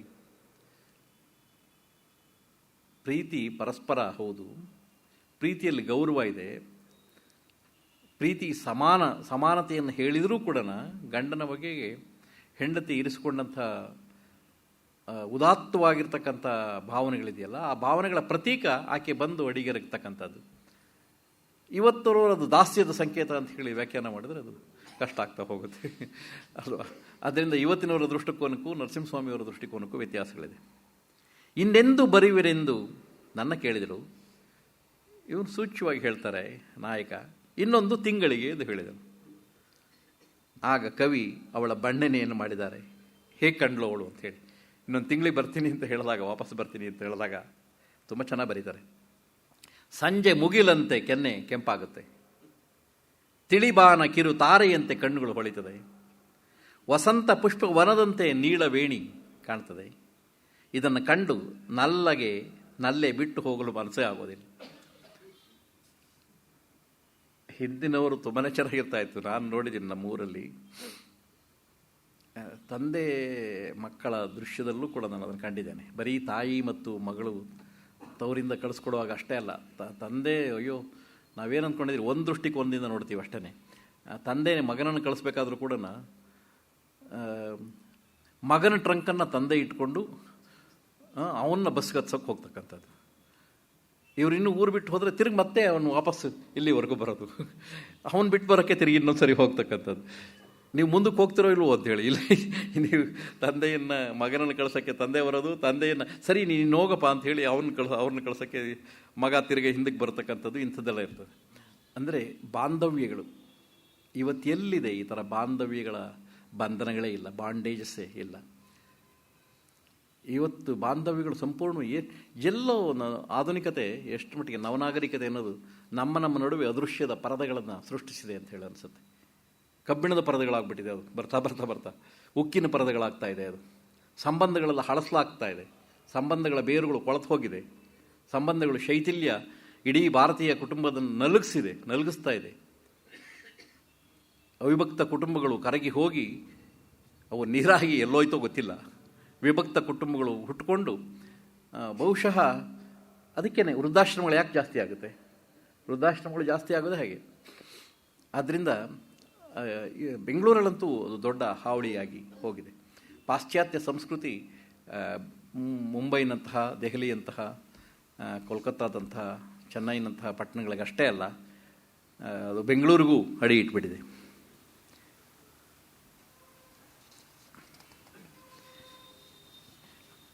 ಮುಂದಿನ ಪದ್ಯದಲ್ಲಿ ನೀರ ಸೇದೋ ಹೆಣ್ಣೆ ನಿಲ್ಲೆಂದು ಕೂಗಿದರೆ ನಿಂತಾಳು ನನ್ನ ಕಂಡು, ಹೊನ್ನೂರ ದಾರಿಯಲ್ಲಿ ಹೂವೆಲ್ಲ ನಗುವಂತೆ. ಈ ಹೊನ್ನೂರು ಮತ್ತು ನವಿಲೂರುಗಳನ್ನು ಎಷ್ಟು ಸೊಗಸಾಗಿ ನರಸಿಂಹಸ್ವಾಮಿಯವರು ಚಿತ್ರಿಸಿದ್ದಾರೆ ಅಂತಂದರೆ, ಆ ಕಾಲದ ನವೋದಯ ಕಾಲದ ಪ್ರಾತಿನಿಧಿಕ ಗ್ರಾಮೀಣ ಸಂಸ್ಕೃತಿಯನ್ನು ಬಿಂಬಿಸುವಂತಹ ಊರುಗಳು. ಅಲ್ಲಿ ಮೌಲ್ಯಗಳಿದೆ, ಅಲ್ಲಿ ಪರಂಪರೆ ಇದೆ, ಅಲ್ಲಿ ಸಂಸ್ಕೃತಿ ಇದೆ, ಅಲ್ಲೆಲ್ಲ ಮೌಲ್ಯಗಳ ಆವಿಷ್ಕಾರ ಸಾಧ್ಯ ಆಗ್ತಾಯಿದೆ, ಅಲ್ಲೆಲ್ಲ ಸಂಬಂಧಗಳು ಗಟ್ಟಿಯಾಗಿದೆ, ಅಲ್ಲೆಲ್ಲ ಇನ್ನೂ ಕೂಡ ಪರಸ್ಪರ ಗೌರವ ಇತ್ಯಾದಿಗಳೆಲ್ಲ ಇದೆ. ಒಟ್ಟಾರೆ ನಮ್ಮ ಸಂಸ್ಕೃತಿಯ ಕೆನೆ ಅದು. ಹೊನ್ನೂರ ದಾರಿಯಲ್ಲಿ ಹೂವೆಲ್ಲ ನಗುವಂತೆ ನಕ್ಕಾಳು ಇತ್ತ ಬಂದು, ತಾನು ಪ್ರೀತಿಸ್ತಕ್ಕಂಥ ಹೆಣ್ಣಿನಲ್ಲಿ ಪ್ರೇಮವನ್ನು ಕಾಣ್ತಕ್ಕಂಥದ್ದು ಚೆನ್ನಾಗಿದೆ. ನರಸಿಂಹಸ್ವಾಮಿಯವರು ತಮ್ಮ ಬಾಳ ಸಂಗಾತಿಯನ್ನು ಕುರಿತು ಎಷ್ಟು ಸೊಗಸಾಗಿ ಬರೆದಿದ್ದಾರೆ ಅಂತಂದರೆ, ನನ್ನವಳು ನನ್ನೆದೆಯ ಹೊನ್ನಾಡನಾಳುವಳು, ಬೆಳಗು ಗೆನ್ನೆಯ ಚೆನ್ನೆ ನನ್ನ ಮಡದಿ, ಹೊಳೆಯ ಸುಳಿಗಳಿಗಿಂತ ಆಳ ಕಣ್ಣಿನ ಚೆಲುವು, ಅವಳೊಮ್ಮೆ ಹೆರಳ ಕೆದರಿ ಕಪ್ಪುಗುರುಳನು ಬೆನ್ನ ಮೇಲೆಲ್ಲ ಹರಡಿದರೆ, ದೂರದಲ್ಲಿ ಗಿರಿಯ ಮಾಲೆ, ದೂರದಲ್ಲಿ ಗಿರಿಯ ಮೇಲೆ ಇಳಿದಂತೆ ಇರುಳ ಮಾಲೆ. ನರಸಿಂಹಸ್ವಾಮಿಯವರ ಆ ಶಬ್ದ ಚಿತ್ರಗಳು ಎಲ್ಲಿದೆ ನೋಡಿ.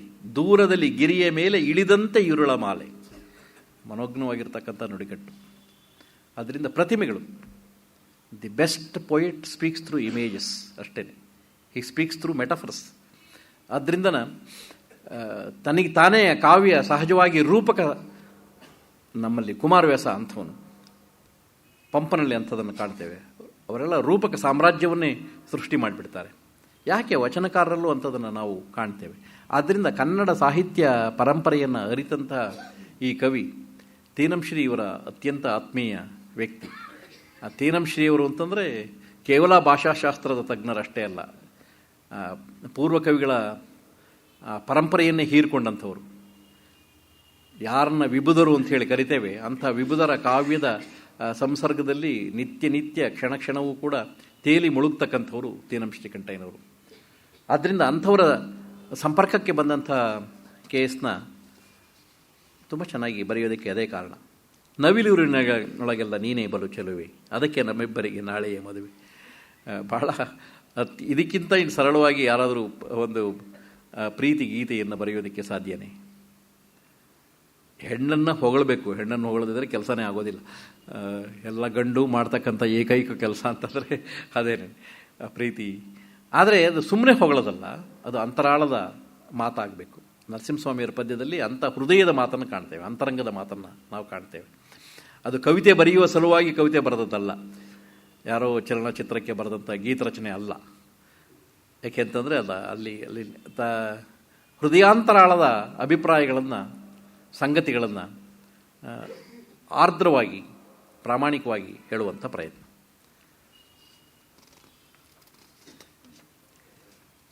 ಅದಂತೂ ಮುಂದಿನ ಪದ್ಯ ತುಂಬ ಚೆನ್ನಾಗಿದೆ. ನಿನ್ನ ಪ್ರೇಮದ ಪರಿಯ ನಾನರಿಯೇ ಕನಕಾಂಗಿ, ನಿನ್ನೊಳಿದೆ ನನ್ನ ಮನಸ್ಸು. ಅವನಲ್ಲಿ ಅವಳ ಮನಸ್ಸು, ಅವಳಲ್ಲಿ ಅವನ ಮನಸ್ಸು. ಇದು ಪರಸ್ಪರ ಪ್ರೀತಿಯ ಸಹಜ ನಡೆ, ಸಹಜ ದಾರಿ. ಅದು ಹುಣ್ಣಿಮೆಯ ರಾತ್ರಿಯಲ್ಲಿ ಉಕ್ಕುವುದು ಕಡಲಾಗಿ, ನಿನ್ನೊಲುಮೆ ನನ್ನ ಕಂಡು. ಇನ್ನೆಂಥ ಪ್ರತಿಮೆ ಕೊಡೋಕ್ಕೆ ಸಾಧ್ಯ? ಆದ್ದರಿಂದ ಭಾವನೆಗಳ ಉತ್ತುಂಗ ಶಿಖರಗಳನ್ನು ಅಲ್ಲಿ ನಾವು ಕಾಣ್ತೇವೆ. ತನಗನಿಸಿದ ಭಾವನೆಗಳಿಗೆ ಅತ್ಯುತ್ತಮವಾದಂಥ ರೀತಿಯ ಅಲಂಕರಣ ಕ್ರಿಯೆಯನ್ನು ಮಾಡಿ ಅದನ್ನು ಸರಿಯಾದಂಥ ರೀತಿಯಲ್ಲಿ ನುಡಿಯಲ್ಲಿ ಎರಕಗೊಳಿಸ್ತಕ್ಕಂಥ ಅದ್ಭುತವಾದಂಥ ಅಭಿವ್ಯಕ್ತಿಯನ್ನು ನಾವಿಲ್ಲಿ ಕಾಣ್ತೇವೆ. ತಮ್ಮೆಲ್ಲರಿಗೂ ಗೊತ್ತೇ ಇದೆ, ರಾಯರು ಬಂದರು ಮಾವನ ಮನೆಗೆ ರಾತ್ರಿ ಆಗಿತ್ತು. ಅತ್ಯಂತ ಜನಪ್ರಿಯವಾದಂಥ ಕವಿತೆ. ಅಲ್ಲಿ ನಾನು ಅದಕ್ಕೇನು ಹೇಳ್ತೇವೆ, ತುಂಬ ಒಳ್ಳೆಯ ಕವಿತೆಯನ್ನು ಸುಮ್ಮನೆ ಅದು ಓದ್ತಾ ಇರಬೇಕಾದ್ರೆ ಅರ್ಥ ಆಗ್ತಾ ಇರ್ತಂತೆ, ಅದನ್ನೇನು ವ್ಯಾಖ್ಯಾನ ಮಾಡಬಾರ್ದು, ವ್ಯಾಖ್ಯಾನ ಮಾಡಿ ಇನ್ನಷ್ಟು ಅದನ್ನು ಕೆಡಿಸೋದು ಬೇಡ ಅಂಥೇಳಿ. ಯಾಕೆ ಅಂತಂದರೆ, ಹುಣ್ಣಿಮೆ ಹರಸಿದ ಬಾನಿನ ನಡುವೆ ಚಂದಿರ ಬಂದಿತ್ತು, ತುಂಬಿದ ಚಂದಿರ ಬಂದಿತ್ತು. ಬಳೆಗಾರ ಚೆನ್ನಯ್ಯ ಅವನಂತೂ ಒಂದು ಸಂಸ್ಕೃತಿಯ ಪ್ರತೀಕ. ಅವನನ್ನು ಕಾಳಿದಾಸ ಮೇಘ ಸಂದೇಶವನ್ನು ಮಾಡಲಿಕ್ಕೆ, ಇಡೀ ಮೇಘವನ್ನು, ತನ್ನ ಪ್ರೇಮವನ್ನು ಸಂದೇಶವನ್ನು ಸಾರೋದಕ್ಕೆ ಮೇಘವನ್ನು ಮಾಧ್ಯಮವನ್ನು ಮಾಡಿಕೊಂಡಾಗೆ ಇಲ್ಲಿ ಬಳೆಗಾರ ಚೆನ್ನಯ್ಯ ನಿಜವಾಗಿರ್ತಕ್ಕಂಥ ಮಾಧ್ಯಮ ಆಗ್ತಾ ಹೋಗ್ತಾನೆ. ಸಂಸ್ಕೃತಿಯ ಪೂರಕವಾದಂಥ ರೀತಿ. ಅತ್ತಿತ್ತ ನೋಡದಿರು ಅಕ್ಕಿ ಆರಿಸುವಾಗ ನಿನ್ನೊಲುಮೆಯಿಂದಲೇ, ಅದಂತೂ ಬಹಳ, ನಿನ್ನೊಲುಮೆಯಿಂದಲೇ ಬಾಳು ಬೆಳಕಾಗಿರಲು ಚಂದ್ರಮುಖಿ ನೀನೆಳಲು ತಪ್ಪೇನೆ.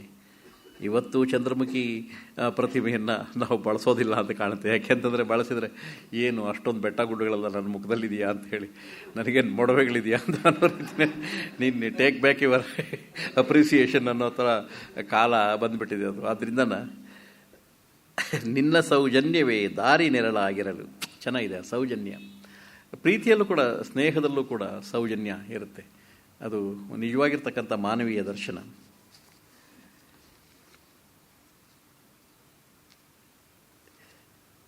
ಎಲ್ಲಿ ಇದರ ಮೂಲ ಇದೆ ಅನ್ನೋದು ಬಹಳ ಮುಖ್ಯ. ಈ ಎಲ್ಲ ಪದ್ಯಗಳ ಮೂಲ ಎಲ್ಲಿದೆ ಅಂತಂದರೆ, ಆಕಸ್ಮಿಕವಾಗಿ 1930ರಲ್ಲಿ ನರಸಿಂಹಸ್ವಾಮಿಯವರಿಗೆ ಯಾರಿಂದಲೋ ಒಂದು ಪದ್ಯದ ಪುಸ್ತಕ ಸಿಗುತ್ತೆ. ಆ ಪದ್ಯದ ಪುಸ್ತಕ ತೆಗೆದು ಓದ್ತಾ ಹೋದರೆ ಅದು ಬರ್ನ್ಸನ ಕವಿತೆಯ ಪುಸ್ತಕಗಳಾಗಿರುತ್ತೆ. ಆ ಬರ್ನ್ಸನ ಕವಿತೆಗಳನ್ನು ಓದಿದಂಥ ಕವಿ ಅಂಥದೇ ಪದ್ಯಗಳನ್ನು ಬರೆಯೋದಕ್ಕೆ ಪ್ರಾರಂಭ ಮಾಡಿದ್ದೇನೆ. ಈ ಎಲ್ಲ ವೃತ್ತಾಂತದ ಹಿನ್ನೆಲೆಯಲ್ಲಿರ್ತಕ್ಕಂಥ ವಾಸ್ತವ ಸತ್ಯ.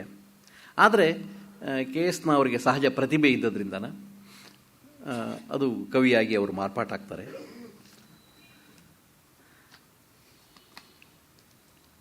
ಅವರು ಆಂಗ್ಲ ಕಾವ್ಯ ಬರೆಯುವಾಗಲೂ ಕೂಡ, ಆಂಗ್ಲ ಕವಿತೆಗಳನ್ನು ಬರೆಯುವಾಗಲೂ ಕೂಡ ಅವ್ರನ್ನ ಕನ್ನಡದ ಕಡೆಗೆ ಅಭಿಮುಖ ಮಾಡಿದಂಥವ್ರು BM ಶ್ರೀಕಂಠಯ್ಯನವರು.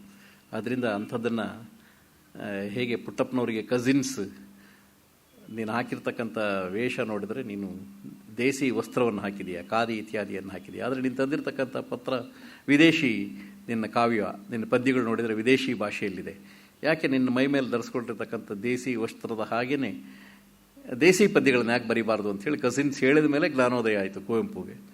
ಇಲ್ಲಿ BM ಶ್ರೀಕಂಠಯ್ಯನವರು ತಿಳಿ ಹೇಳ್ತಾರೆ ಅವರಿಗೆ. ಆದ್ದರಿಂದ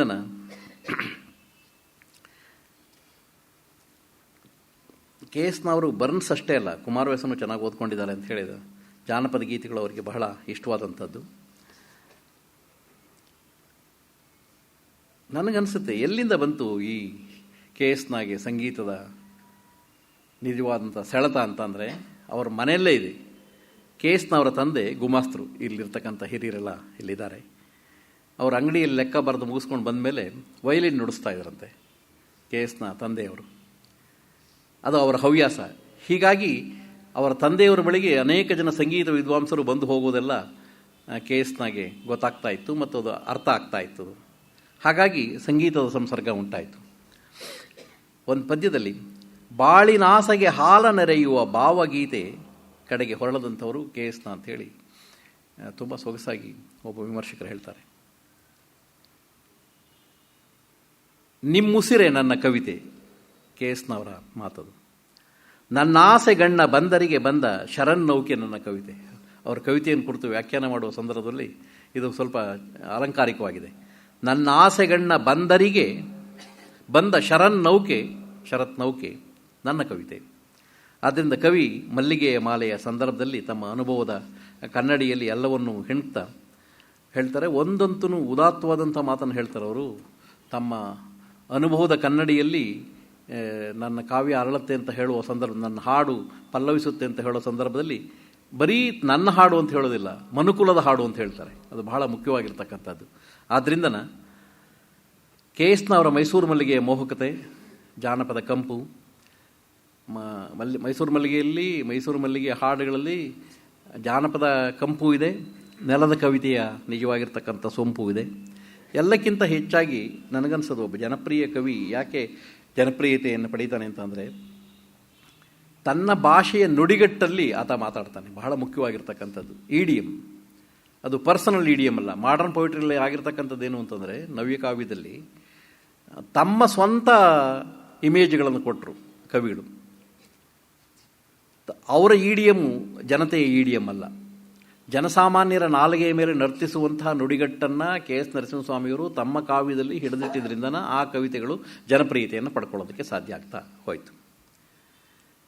ಆದ್ದರಿಂದನ ಜನಪದದ ಕಂಪು, ನೆಲದ ಕವಿತೆಯ ಸೊಂಪು, ಕನ್ನಡದ ಇಂಪು ಎಲ್ಲವೂ ಕೂಡ ಮಧುರವಾದಂಥ ರೀತಿಯಲ್ಲಿ ಕನ್ನಡದ ಜಾಯಮಾನದ ಕವಿತೆ ಆಗುತ್ತೆ. ಇನ್ನೂ ಒಂದು ಅನಿಸುತ್ತೆ ನನಗೆ, ಭಾರತ ಹಳ್ಳಿಗಳ ದೇಶ. ಒಂದು ಹಳ್ಳಿಯನ್ನು ನೋಡಿದರೆ ಇನ್ನೊಂದು ಹಳ್ಳಿಯನ್ನು ನೋಡುವ ಅಗತ್ಯ ಇಲ್ಲ. ಎಲ್ಲ ಹಳ್ಳಿಗಳು ಒಂದೇ ರೀತಿಯಲ್ಲಿ ಇರುತ್ತೆ. ಕೆ ಎಸ್ ನರಸಿಂಹಸ್ವಾಮಿಯವರ ಕವಿತೆ ಪ್ರಾರಂಭ ಆಗೋದೇ ಹಳ್ಳಿಗಳ ಹಾದಿಯಲ್ಲಿ. ಅರ್ಥ ಆಯ್ತಾ? ಆ ಗ್ರಾಮೀಣ ಚೌಕಟ್ಟನ್ನು ಬಿಟ್ಟು ಅದೇನು ನಗರಾಂತರ್ಗತವಾದಂಥದ್ದಲ್ಲ, ಗ್ರಾಮಾಂತರ ಪ್ರದೇಶದ್ದು. ಆ ಗ್ರಾಮಾಂತರ ಪ್ರದೇಶದಲ್ಲಿರ್ತಕ್ಕಂಥ ಅನುಭವಗಳು ಗ್ರಾಮೀಣ ಜನಕ್ಕೆ ಅದು ಚಿರಪರಿಚಿತವಾದಂಥ ವಲಯ. ಅದಕ್ಕೆ ಅದೇನೋ ಹೇಳ್ತಾರೆ, ಒಂದು ಹಾಡು ಯಾವಾಗ ಯಶಸ್ವಿ ಆಗುತ್ತೆ ಅಂತ ಅಂದರೆ, ನಾನು ಜಿ ಕೆ ವೆಂಕಟೇಶ್ ಅವ್ರ ಹತ್ರ ಬಹಳ ಸಂಗೀತದ ಚರ್ಚೆಯನ್ನು ಮಾಡ್ತಾಯಿದ್ದೆ. ಅವರು ಏನು ನಿಮ್ಮ ಯಶಸ್ಸಿನ ಗುಟ್ಟು ಆ ಥರದ್ದೆಲ್ಲ ಕೇಳುವಾಗ ಅವ್ರು ಹೇಳ್ತಾಯಿದ್ರು, ಎಲ್ಲೋ ಕೇಳಿದ ಹಾಗಿರ್ಬೇಕಂತೆ ಇವರು ಮಾಡ್ತಕ್ಕಂಥ ಹೊಸ ಟ್ಯೂನು, ಎಲ್ಲೋ ಕೇಳಿದ ಹಾಗಿರ್ಬೇಕಂತೆ. ಅಂದರೆ ಅದಕ್ಕೆ ನಮ್ಮ ಸಂಸ್ಕೃತಿಯಲ್ಲೇ ಇದ್ದದ್ದು, ನಮ್ಮ ಸಂಸ್ಕೃತಿಯಲ್ಲೇ ನೆನಪಿನಲ್ಲಿ ಮಾಸು ಹೋಗಿರುತ್ತೆ. ಆ ಮಾಸು ಹೋಗಿದ್ರೆ ಇನ್ನೊಂದು ಸರಿ ಬ್ರಷ್ ಮಾಡಿದರೆ ಅದನ್ನು ಹೊಳಪು ಕೊಟ್ಟರೆ ಜನಕ್ಕೆ ಅದು ಭಾಳ ಇಷ್ಟ ಆಗುತ್ತೆ. ಅದು ಆದ್ದರಿಂದ ಅವರ ಸ್ಮೃತಿಗಳಲ್ಲಿ ಇರ್ತಕ್ಕಂಥದ್ದನ್ನು ಮತ್ತೊಮ್ಮೆ ಜಾಗೃತಗೊಳಿಸ್ತಕ್ಕಂಥದ್ದು. ಕೆ ಎಸ್ ನರಸಿಂಹಸ್ವಾಮಿಯವರ ಕವಿತೆಗಳು ಯಾಕೆ ಜನಪ್ರಿಯ ಆಗುತ್ತೆ ಅಂತಂದರೆ, ಜಾನಪದದ ಹಿನ್ನೆಲೆಯನ್ನು ಒಳಗೊಂಡಿರ್ತಕ್ಕಂಥದ್ದು. ಆ ಜಾನಪದದಲ್ಲಿ ಅಂಥ ಭಾವನೆಗಳಿದೆ, ಅಂಥ ವೈಭವೀಕರಣ ಇದೆ. ಭಾಳ ಮುಖ್ಯವಾಗಿರ್ತಕ್ಕಂಥ ಈ ಮಾತನ್ನು ನಾನು ಮತ್ತೆ ಹೇಳ್ತಾ ಇದ್ದೀನಿ. ಗ್ಲೋರಿಫಿಕೇಷನ್ ಈಸ್ ಪೊಯಿಟ್ರಿ ಅಷ್ಟೇ. ನರಸಿಂಹಸ್ವಾಮಿಯವರು ತುಂಬ ಚೆನ್ನಾಗಿ ಬರೀತಾರೆ ಅಂತಂದರೆ ನಮ್ಮ ಜಾನಪದ ಗೀತೆಗಳು ಚೆನ್ನಾಗಿದೆ ಅಂತ ಅರ್ಥ ಅಷ್ಟೇ. ನಮ್ಮ ಜಾನಪದ ಗೀತೆಗಳನ್ನು ನರಸಿಂಹಸ್ವಾಮಿಯವರು ತುಂಬ ಚೆನ್ನಾಗಿ ಓದ್ಕೊಂಡಿದ್ದಾರೆ ಅಂಥೇಳಿ, ಆಳವಾದಂಥ ರೀತಿಯಲ್ಲಿ ಓದ್ಕೊಂಡಿದ್ದಾರೆ ಅಂಥೇಳಿ. ಆದ್ದರಿಂದ ಹಿಂದೆ ಎಲ್ಲೋ ಓದಿದ ಹಾಗೆ, ಹಿಂದೆ ಎಲ್ಲೋ ಕೇಳಿದ ಹಾಗೆ, ಹಿಂದೆ ಎಲ್ಲೋ ಮೆಲುಕು ಹಾಕಿದ ಹಾಗೆ ಅಂಥ ಒಂದು ಸ್ಮೃತಿಗೆ ಬರೋದಾದರೆ ಅದು ಹೆಚ್ಚು ಬೇಗ ಜನಪ್ರಿಯತೆಯನ್ನು ಪಡ್ಕೊಳ್ತಾ ಹೋಗುತ್ತೆ. ಆದ್ದರಿಂದ ಕೆ ಎಸ್ನ ಅವರ ತಂತ್ರ ಕೂಡ ಒಳ್ಳೆಯದೇನೆ. ಕವಿಯ ಶ್ರೇಷ್ಠತೆ ಇರೋದೇ ಪರಿಚಿತ ಪದಗಳ ಆಂತರ್ಯದಲ್ಲಿ. ಅಪರಿಚಿತವಾದಂಥ ಅಪರೂಪವಾದಂಥ ಬೇರೆ ಇನ್ನೇನೇನೋ ಹೇಳೋಕ್ಕೆ ಹೋಗಲ್ಲ. ಆದ್ದರಿಂದ ನೋಡೋದಕ್ಕೆ ಪರಿಚಿತವಾದಂಥದ್ದಿದ್ದರೂ ಕೂಡ ನರಸಿಂಹಸ್ವಾಮಿಯವರ ಸ್ಟ್ಯಾಂಪ್ ಅಂತ ಅನ್ನೋದಾದರೆ, ನರಸಿಂಹಸ್ವಾಮಿಯವರ ಸೋಪಜ್ಞತೆ, ಅದನ್ನು ಆ ಥರ ಹೇಳ್ಬೋದು. ಕೆ ಎಸ್ ನರಸಿಂಹಸ್ವಾಮಿಯವರ ಸ್ವಂತಿಕೆ ಯಾವುದು ಅಂತಂದರೆ ಅಪರಿಚಿತವಾದಂಥ ಕಾಣಿಕೆಯನ್ನು ಕೊಡೋದು. ಆ ವಿಷನ್ ಮಾತ್ರನ ಅವ್ರದ್ದು, ಆ ದೃಷ್ಟಿಕೋನ ಮಾತ್ರ ಅವ್ರದ್ದು. ಆದ್ದರಿಂದ ಚಿರಪರಿಚಿತವಾಗಿರ್ತಕ್ಕಂಥ ಶಬ್ದಜಾಲದಲ್ಲೇ ಚಿರಪರಿಚಿತವಾದಂಥ ಕೌಟುಂಬಿಕ ಪರಿಸರವನ್ನೇ ಚಿತ್ರಿಸ್ತಾ ಇದ್ದರೂ ಕೂಡ ಒಳನೋಟಗಳು ಮಾತ್ರ, ಒಳನೋಟಗಳಲ್ಲಿರ್ತಕ್ಕಂಥ ಕಾಣಿಕೆ ಅದು ನರಸಿಂಹಸ್ವಾಮಿಯವ್ರದ್ದೇ ಆಗಿರುತ್ತೆ. ಅದೇ ಮಲ್ಲಿಗೆ, ಅದೇ ಮಂಜು, ಅದೇ ಬೆಳದಿಂಗಳು, ಅದೇ ಚೆಲುವು, ಅದೇ ಒಲವು, ಇವನ್ನೇ ಮತ್ತೆ ಮತ್ತೆ ಮತ್ತೆ ಮತ್ತೆ ಅವರು ತಮ್ಮ ಪ್ರೇಮ ಗೀತೆಗಳಲ್ಲಿ ಅಥವಾ ದಾಂಪತ್ಯ ಗೀತೆಗಳಲ್ಲಿ ಬಳಸ್ತಾರೆ. ಆದರೆ ಅದನ್ನು ಒಬ್ಬ ಓದುಗ ಅದನ್ನು ಮೆಲುಕು ಹಾಕುವ ಸಂದರ್ಭದಲ್ಲಿ, ಮೌನದ ಅನುಸಂಧಾನದಲ್ಲಿ ನಮಗೆ ಅದು ಇನ್ನಷ್ಟು ಆತ್ಮೀಯ ಆಗ್ತಾ ಹೋಗುತ್ತೆ. ಬೇರೆ ಯಾವುದೋ ಲೋಕದಿಂದ ತಂದಿರಿಸಿದದ್ದು ಅಲ್ಲ ಅದು. ಯಾಕೆ ಅಂತಂದರೆ ಇನ್ನೂ ಒಂದು ಕಾರಣ ಇದೆ. ಕೆ ಎಸ್ ನರಸಿಂಹಸ್ವಾಮಿಯವರ ಜನಪ್ರಿಯತೆ, ಮಧ್ಯಮ ವರ್ಗದ ಪ್ರತಿನಿಧಿಯವರು, ನಮ್ಮೆಲ್ಲ ಮಧ್ಯಮ ವರ್ಗದ ಪ್ರತಿನಿಧಿಯವರು. ನಮಗೆ ಯಾವ್ಯಾವುದು ಬೇಕು ಬೇಡಗಳು ತೀರಾ ಫ್ಲೂಯೆಂಟ್ ಸೊಸೈಟಿನೂ ಅಲ್ಲ, ತೀರಾ ಉನ್ನತವಾದಂಥ ಅಂಥ ಒಂದು ಸಮಾಜವನ್ನೇನೋ ಅವರು, ಅಂಥ ವರ್ಗವನ್ನೇನೋ ಅವರು ಚಿತ್ರಿಸೋದಿಲ್ಲ. ಅಥವಾ ತೀರ ತೀರ ತೀರ ತೀರ ತೀರ ಕೆಳವರ್ಗದ ಆ ಥರದ ಚಿತ್ರಣವೂ ಇಲ್ಲ. ಅವರೊಬ್ಬ ಮಧ್ಯಮ ವರ್ಗದ ಸಾಂಸಾರಿಕ ಗೃಹಸ್ಥನಾಗಿ ಅವರ ಏನೇನು ಭಾವನೆಗಳಿದೆ ಅಂಥದ್ದನ್ನೇ ನಮ್ಮ ಓದುಗ ಲೋಕ ಅಂಥದ್ದೇ ಜಾಸ್ತಿ. ಮಧ್ಯಮ ವರ್ಗದಿಂದ ಬಂದಿರತಕ್ಕಂಥ ಓದುಗ ಲೋಕನೇ ಹೆಚ್ಚು ಇರತಕ್ಕಂಥದ್ದು. ಆದ್ದರಿಂದ ಅವರು ಬೇಗ ನಮಗೆ ಅರ್ಥ ಆಗ್ತಾ ಹೋಗ್ತಾರೆ. ಮಧ್ಯಮ ವರ್ಗದವರಿಗೆ ಅನೇಕ ಭಾವನೆಗಳು ಅವರು ಮುಂದೇನೂ ಕೂಡ ಬರೀತಾರೆ. ಅದು ನನಗೆ ಭಾಳ ಇಷ್ಟ. ಅದು ಮನೆಯಿಂದ ಮನೆಗೆ ಪದ್ಯದಲ್ಲಿ ಕತ್ಲಾಗೋವರೆಗೂ ಕಾಯ್ತಾರೆ.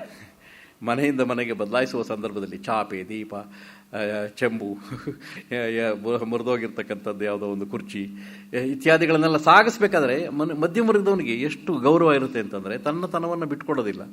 ತಾನು ಎಲ್ಲರಿಗಿಂತ ಕೀಳು ಅಂತ ಯಾಕೆ ಅಂದ್ಕೋಬೇಕು, ನಮ್ಮಲ್ಲಿ ಇಂತಿಂಥದ್ದೆಲ್ಲ ಇದೆ ಅಂತ ಹೇಳಿ ಅದನ್ನೇನು ಜಾಹೀರಾತು ಮಾಡ್ಕೊಳ್ತಕ್ಕಂಥದ್ದು.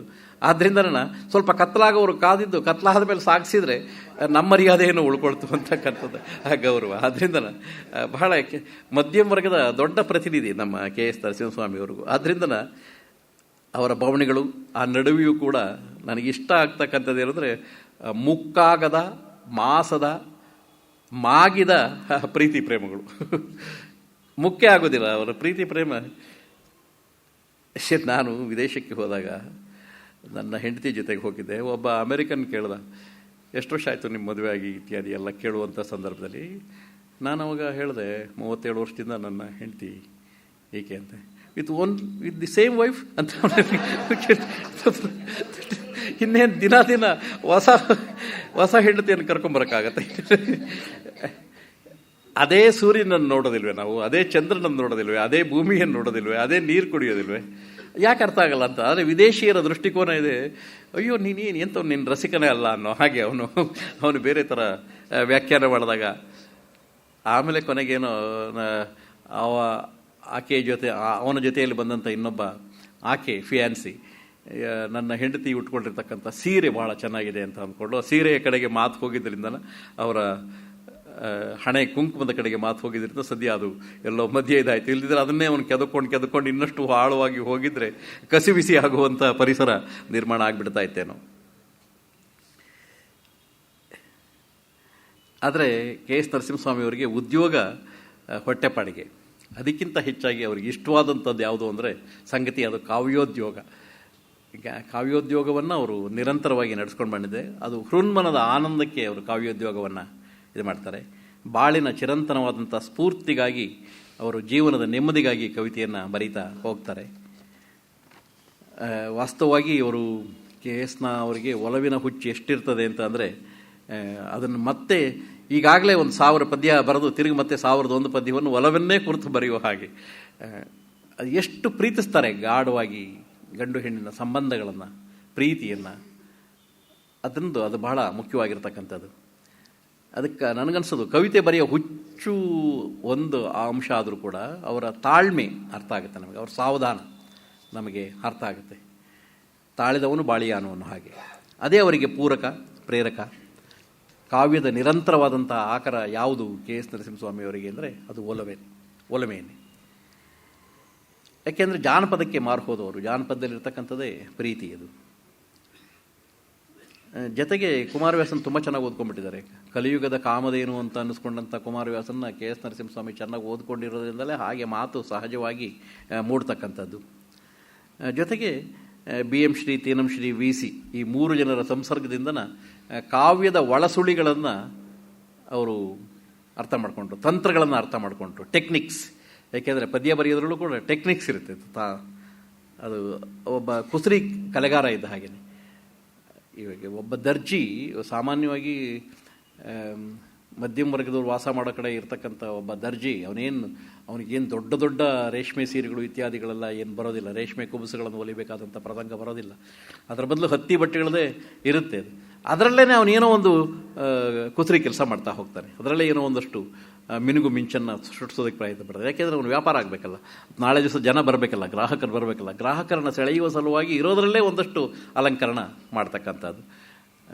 ಅವನ ಹತ್ರ ಇರ್ತಕ್ಕಂಥದ್ದು 2 ಪೆನ್ನು, ಒಂದು ನೀಲಿದು, ಇನ್ನೊಂದು ಕೆಂಪಿನಲ್ಲಿ ಅಂಡರ್ಲೈನ್ ಮಾಡ್ತಕ್ಕಂಥದ್ದು, ಕೆಂಪಿನಲ್ಲಿ ಚೌಕಟ್ಟು ಹಾಕ್ತಕ್ಕಂಥದ್ದು, ಚೌಕಟ್ಟಿನಲ್ಲಿ ಹೂವು ಬರೆಯೋದು ಎಲ್ಲ ಇದಕ್ಕಿದ್ದಾಗೆ.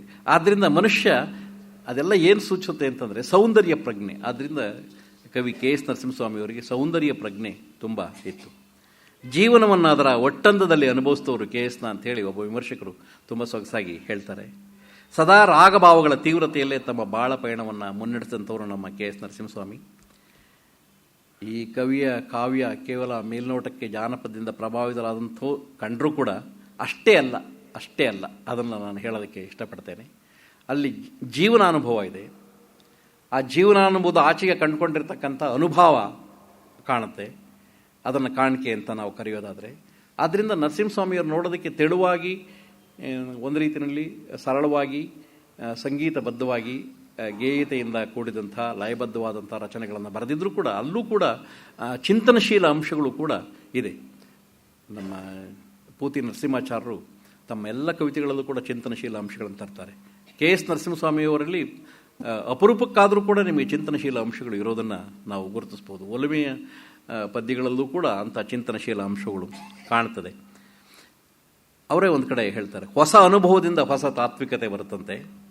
ಅವ್ರದ್ದೇ ಮಾತಿದು. ಹೊಸ ತಾತ್ವಿಕತೆಯಿಂದ ಹೊಸ ನುಡಿಗಟ್ಟು ಹುಟ್ಟುಕೊಳ್ಳುತ್ತಂತೆ. ತನ್ಮೂಲಕ ಹೊಸ ಲಯದ ಹುಡುಕಾಟವನ್ನು ಕವಿ ಮಾಡ್ತಾನಂತೆ. ಯಾರು ಹೊಸ ಲಯದ ಹುಡುಕಾಟವನ್ನು ಮಾಡ್ತಾ ಹೋಗ್ತಾನೆ, ಹೊಸ ಬರಹದ ಕಡೆಗೆ ಹುಡುಕಾಟ ನಡೆಸ್ತಾ ಹೋಗ್ತಾನೆ, ನನ್ನ ದೃಷ್ಟಿನಲ್ಲಿ ಅಂಥವನೇ ಹೊಸ ಧ್ವನಿಯ ಕಡೆಗೂ ಕೂಡ ಹುಡುಕಾಟವನ್ನು ನಡೆಸ್ತಾನೆ ಅಂತೇಳಿ. ವಾಗರ್ಥಗಳ ಆಚೆ ಇರ್ತಕ್ಕಂಥದ್ದು ಧ್ವನಿ. ಆ ಧ್ವನಿಯನ್ನು ಕಡೆಯುವ ಕಡೆಗೆ, ಆ ಧ್ವನಿಯನ್ನು ಕಾಣಿಸುವ ಕಡೆಗೆ, ಆ ಧ್ವನಿಯನ್ನು ನಿರ್ಮಿಸುವ ಕಡೆಗೆ ಮಾತು ಮತ್ತು ಮಾತಿನ ಸಂಬಂಧಗಳ ಹೆಣಿಗೆ ಸಾಧ್ಯ ಆಗಬೇಕು. ಒಂದು ಕಡೆ ಬರೀತಾರವರು, ಕಾಲವೆಂಬುದು ಕವಿಯ ಬದುಕಿನ ವಿಧಿ. ಕಾಲಗರ್ಭದಲ್ಲಿ ಇಷ್ಟೆಲ್ಲ ಆದರೂ ಕೂಡ ಅವರ ಒಲುಮೆ ಗೀತೆಗಳು ಉಳ್ಕೊಂಡು ಬಂದಿದೆ. ಅದರ ಸಶಕ್ತ ಶಕ್ತಿ ಏನು ಅಂತಂದರೆ ಇತ್ಯಾತ್ಮಕವಾದಂಥ ಚಿಂತನೆ, ಪ್ರಾಮಾಣಿಕವಾದಂಥ ಅನ್ನಿಸಿಕೆ, ಗಂಡು ಹೆಣ್ಣಿನ ನಡುವೆ ಯಾವುದೇ ರೀತಿಯಲ್ಲಿ ಕೃತಕ ಆಗದೇ ಇರತಕ್ಕಂಥ ಭಾವನೆಗಳು, ಸಾರ್ವಕಾಲಿಕವಾಗಿರ್ತಕ್ಕಂಥ ಸತ್ಯಗಳು, ಸಾರ್ವಕಾಲಿಕವಾಗಿರ್ತಕ್ಕಂಥ ಭಾವನೆಗಳು.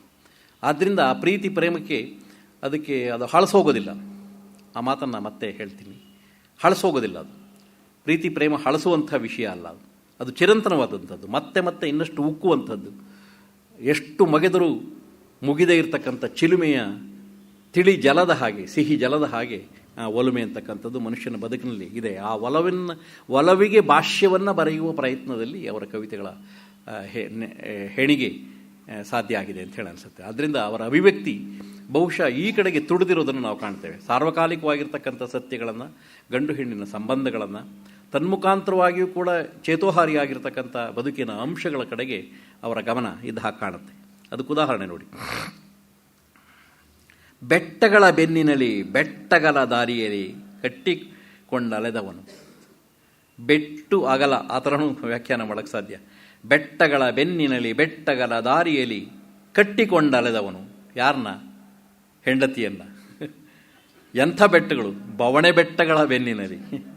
ಅಲ್ಲಿ ಇಂಪ್ಲೈಡ್ ಮೀನಿಂಗ್ ಅದು. ಆದ್ದರಿಂದನ ಅವಳೆಂಥವಳು ನಾಯಕಿ, ಗಂಡನಿಗೆ ಜೊತೆಯಾಗಿ ಕಂದನಿಗೆ ದಿಕ್ಕಾಗಿ ಭಾಳ ಹೆಜ್ಜೆ ಹಾಕಿದವಳು. ಎರಡನೇ ಮಾತು ಭಾಳ ಚೆನ್ನಾಗಿರ್ತಕ್ಕಂಥದ್ದು.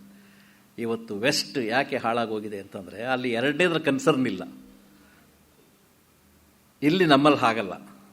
ಮಕ್ಕಳ ಬಗ್ಗೆ ಇರತಕ್ಕಂಥ ಅಪಾರವಾಗಿರ್ತಕ್ಕಂಥ ವಾತ್ಸಲ್ಯ ಮತ್ತು ಕಾಳಜಿ, ಅವರನ್ನು ಬೆಳೆಸುವ, ಅವರನ್ನು ಮುನ್ನಡೆಸುವ, ಅವ್ರಿಗೊಂದು ಬದುಕು ಕೊಡುವ, ಅವ್ರಿಗೊಂದು ವ್ಯಕ್ತಿತ್ವ ಕಟ್ಟಿಕೊಡೋದುವರೆಗೂ ಕೂಡ ತಂದೆ ತಾಯಿಗಳು ಪ್ರಯತ್ನ ಪಡ್ತಲೇ ಹೋಗ್ತಾರೆ. ಆದ್ದರಿಂದನ ಗಂಡನಿಗೆ ಜೊತೆಯಾಗಿ ಕಂದನಿಗೆ ದಿಕ್ಕಾಗಿ ಭಾಳ ಹೆಜ್ಜೆ ಹಾಕಿದವಳು. ಆದ್ದರಿಂದ KSನ ಕವಿತೆಯಲ್ಲಿ ಹೊನ್ನೂರಿನಲ್ಲಿ ನೆಂಟರಿದ್ದಾರೆ, ನವಿಲೂರಿನಲ್ಲಿ ಹೆಂಡತಿ ಇದ್ದಾಳೆ. ನನಗನ್ಸುತ್ತೆ ಈ ನವಿಲೂರು, ಹೊನ್ನೂರು ಇವೆಲ್ಲನ ಸಾಂಕೇತಿಕ